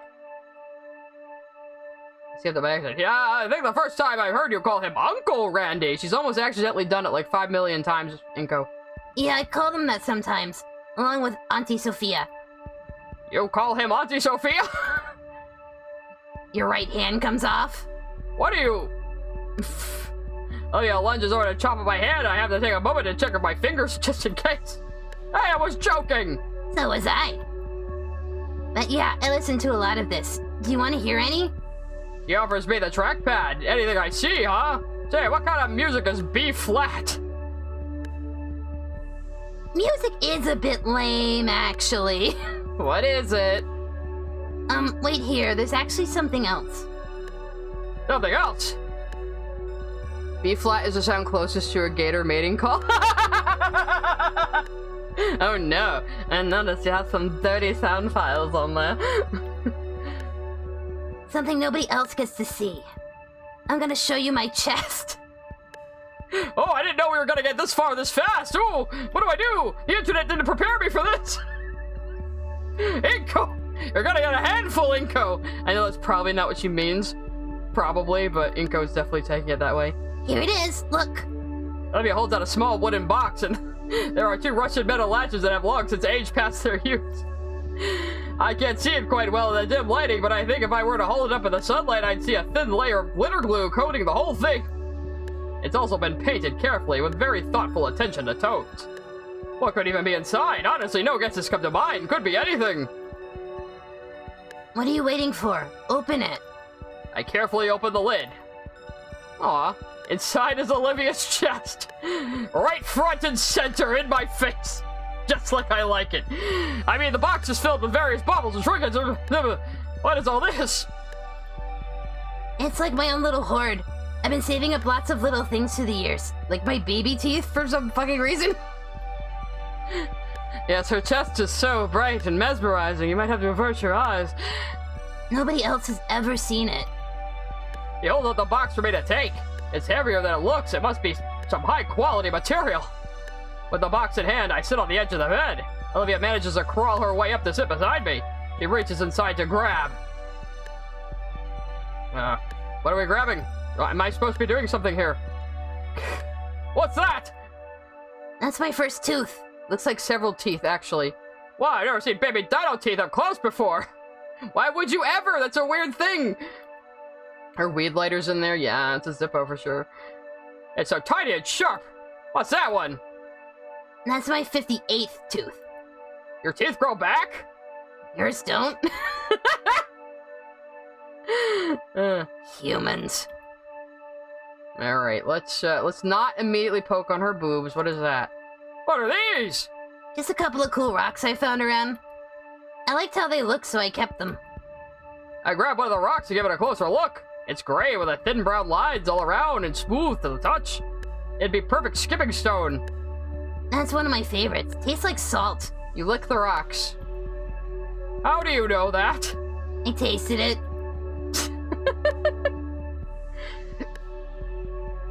You want to save one of your pull teeth so you can make a ring out of it when you were younger? So let's ask her with the weed lighter. Oh, this used to be Uncle Randy's. Does the engraving mean anything? She shakes her head with a soft smile. Not really. He said it's harder to steal and hide stuff that looks unique. Really? Yeah, but... Really, I think he thought it looked cool and not tacky. Well, I think it looks cool, and I definitely know what cool is. You would. Exactly. Alright, let's oh, I see the ones are faded out that I've touched already. Thank you, game. That's helpful, actually. Ah. Oh, wait, that's not it. That's not her voice. Oh, I love this little guy. What's that? Let me show you. Olivia rummages through the box and plucks out a tiny hexagon piece. She then places a plastic ball onto it, and right before my eyes, it transforms into this little robotic-looking dinosaur. Oh! This is Gabukan. Dinoid, to be exact. I was hooked on the show when I was younger. I was always asking to get the toys for my birthday and Christmas. Vinny's got the rest of my old collection, but this one is always my favorite, so I kept it here. Yeah, I still have a toy I've had since, like, fucking 2nd grade. It's Bakugan, yeah. Oh, hey! Oh, some of these look really cool. What the fuck are they? Of course they do. I picked these all up myself. Where'd you get these? I pick one up whenever I see them. They're a dime a dozen. What the fuck were they, though? Just more rocks? Okay, let's ask about her boobs. There's a picture of Olivia's chest. I mean, Olivia at the shore! This was from last summer. Dad had a weekend off, and we all went swimming together at the beach. The sun was just setting, and I decided to take a picture since it was a nice view. Plus, I felt pretty. Maybe we go together sometime. I also think your chest looks very pretty. Maybe, yeah. Places the photo back in the box. Okay, last one. Paintbrush. A paintbrush. A very important paintbrush. Olivia's lips turn upwards slowly as each bristle of the brush flicks away from her thumb. Though she averts her eyes away from mine, I can see the green of her scaly cheeks turn red. Sorry, I just got sentimental for a moment. This was the first brush I ever had. Dad gave it to me on my 5th birthday. Her tone falters slightly. Dad always asked me to make him little drawings. And every time I finished one and gave it to him, he'd tell me it looked amazing. I could barely draw a circle back then, but he'd still gush over them and... And? She shakes her head. I think he put them in some scrapbook. I don't know, but he kept them all. Olivia looks back at me, her embarrassment turning into bashfulness. I mean, that's normal for a parent to do. Yes, I turn lewd images on. Damn it. Thanks. It seems like the lewd images in this game aren't even that very lewd, so... Minutes go by as Olivia continues showing off her personal little hoard. I mean, I've probably drawn worse for Cougar's thumbnails, to tell you the truth. All tiny objects Olivia has chosen to keep with her this whole time, I eagerly explaining the significance of every little piece of her... Okay, fine. Alright, she's pretty exhausted. Let's get dialogue, please. Can you put this back on the dresser there? Sure! I gently move her off my shoulder, much to her muffled groans and protests. I mean, we are sitting on her bed! I carefully place the box back where it was in the dresser. Maybe she's gonna show me another box. A small friend pokes his nose curiously through the bars of his cage. Hey, little guy, long time no see. Were you napping? The black and white Murrid replies with a series of squeaks. Nobody talks like that. I like to think he's saying that he's glad to see me. Hey, Olivia! Oh, pretty exhausted too. Bed's definitely off-limits. That leaves either the floor or the couch outside. Or the beanbag chair looks pretty inviting right now, does it? I slump into it, the beans inside scrunching under my weight as I settle in. Ah, it's soft. He's definitely sitting on a beanbag chair. We're all just gonna have to make believe. Alright, it's fine. It smells a bit like paint in Olivia's hair. Does Olivia lay on this while she works? Oh. Getting all hot and bothered. As I start to drift off, the last thing in my weary eyes take notice of is Olivia sleeping soundly on her bed. With how emotionally draining this whole day has been for us, it's nice to see her looking so peaceful. I can end on the next image. This is all you wanted. ... Dot dot dot. Dot dot dot. Dot dot dot dot dot. Dot dot dot dot dot dot dot dot. I began to stir from my deep, cushiony slumber. I feel like there's something heavy across my stomach, stopping any ability to move. It's someone throw a weighted blanket on me. Actually, it feels like whatever's on me is vibrating. What is it? Olivia? Oh, we got booty! She's on me! In a sussy way, in a very sussy way, in a very interesting angle that would probably actually be very uncomfortable for both of us, but you know, the audience needs to see what the audience wants! And we see we got her little plushie down there, too. Something else is very plushy in this shot, I'll tell you what. Anyway. I want to squeeze that gator. Squeeze both her gators. Anyway. My head grows hot as my brain tries to process the situation. How's she crawl all the way over here? Her chest is pressing close to mine. I can feel her rhythmic breathing against my body. You told me to turn them on, Kaiser! You told me to turn on the lewd! I see what you draw on Twitter, Kaiser! We all know your sins! It's deep, slow, and with a subtle but noticeable rumble with each exhale. If I focus hard enough, I can probably feel her heartbeat. I don't know if I can feel it behind the pulsing of other things in me. Maybe she sleep-crawled onto the beanbag and didn't realize I was on it. I think she knows you're there, bro. I think she knows you're there. I mean, is she 18? I don't know. It's fiction. Shut up. I'm always joking Inco's like actually 25 and has been held back many times. I should probably wake her up and get back to bed. Anytime I try to move, her limbs cling tight around my body like a boa constrictor. I can't take a hint. With all but Olivia's tail wrapped around me, any attempt at escaping her hold is fruitless. Olivia looks even more peaceful than she did in the bed. Maybe she does know that I'm here. ... I'll leave her be. Last thing I want to do is make her a cranky gator. Oh, maybe I want her to be a cranky gator and she'll punish me. Alright, I gotta pull it back a bit. With my free hand, I managed to grab my phone. Let's take a selfie like this of her ass. Checking the time, my digital clock says it's only 5 minutes past 4:30. Why did you word that so weirdly? Why did you weird that so weirdly? Plenty of time to continue my nap. I nestle my head back into the beanbag and let the feeling of Olivia's rumbling lull me back to sleep. And here's a picture of a butt. ... This feels nice. Yeah, Olivia's 4chan and Inco is Tumblr. You're absolutely correct. ... My morning alarm lulls me from my sleep and into the world of the living. I end up spending the night at Olivia's place, sleeping on a beanbag chair with her on top of me. I'm probably very sore. Randy and Sophia thought my parents would actually be worried that I'd stayed with strangers for the night. Good thing they don't exist! When my folks hadn't answered their phones, Sophia was left fuming. Randy didn't look as bothered, though, and the two calmed down after I made something up about a business trip. Honestly, I'm probably right anyway. On the upside, I get to spend the night with Olivia.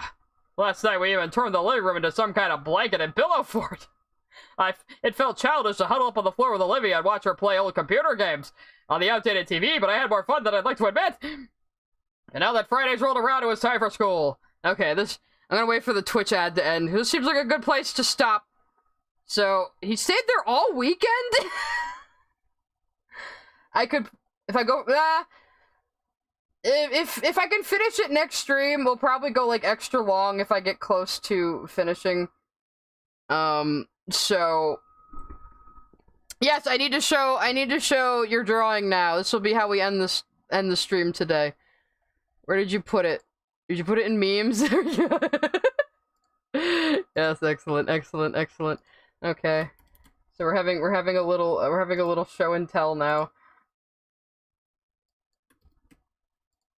Alright, so Pantdom sent this into my supporter Discord server. Again, if you want to join if you want to join the channel memberships or my Patreon for $1, you can get into the supporter Discord, and you also get a few other things, and I promise I'm gonna start uploading sketches and shit again, really.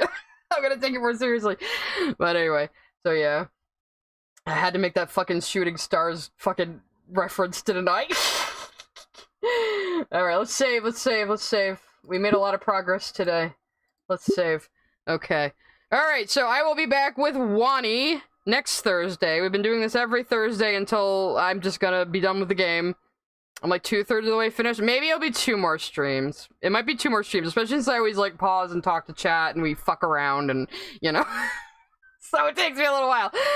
But we'll see what's going on. So, very sad that Iadakan died after being a fucking badass. Sucks. Though, I was starting to get something was up in school with that scene. Like, what is happening? Yeah, we got to play with Olivia's chest and box. That's very good. And then she was on top of us all night. We'll hug that gator again and again and again. How did one drawing become a meme internet is a different breed? Yeah, see, this is what I fucking love about the internet, honestly. I mean, I have been a digital native for the last 30 years. I have been on the internet since basically AOL started.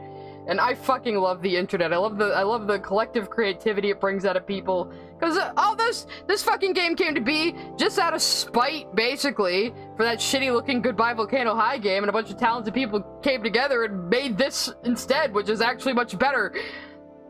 And, you know, you get stuff like SCP coming from the internet, and you know...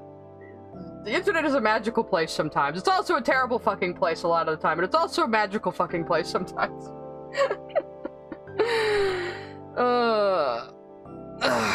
Alright. Liquid Ben drawings. You think Iadakan knew what he's doing when he set the two up the first week? Probably. Iadakan just had no fucks to give. Probably because he was dying, but I kept saying he was day drinking, but maybe it was he was dying. No, the game doesn't actually have any Rule 34 in it as far as I know. It has like slightly... Yeah, the game does have Rule 34, courtesy of the guy who bought Psy the game. Yeah, Kaiser, you're doing all the Rule 34 all by yourself over there on Twitter. Go follow Kaiser if you want to see naughty Gator comics. Anyway. So anyway, next Thursday will be more Wani Hug That Gator. Next Wednesday is my usual art stream, so we'll have some fun on that.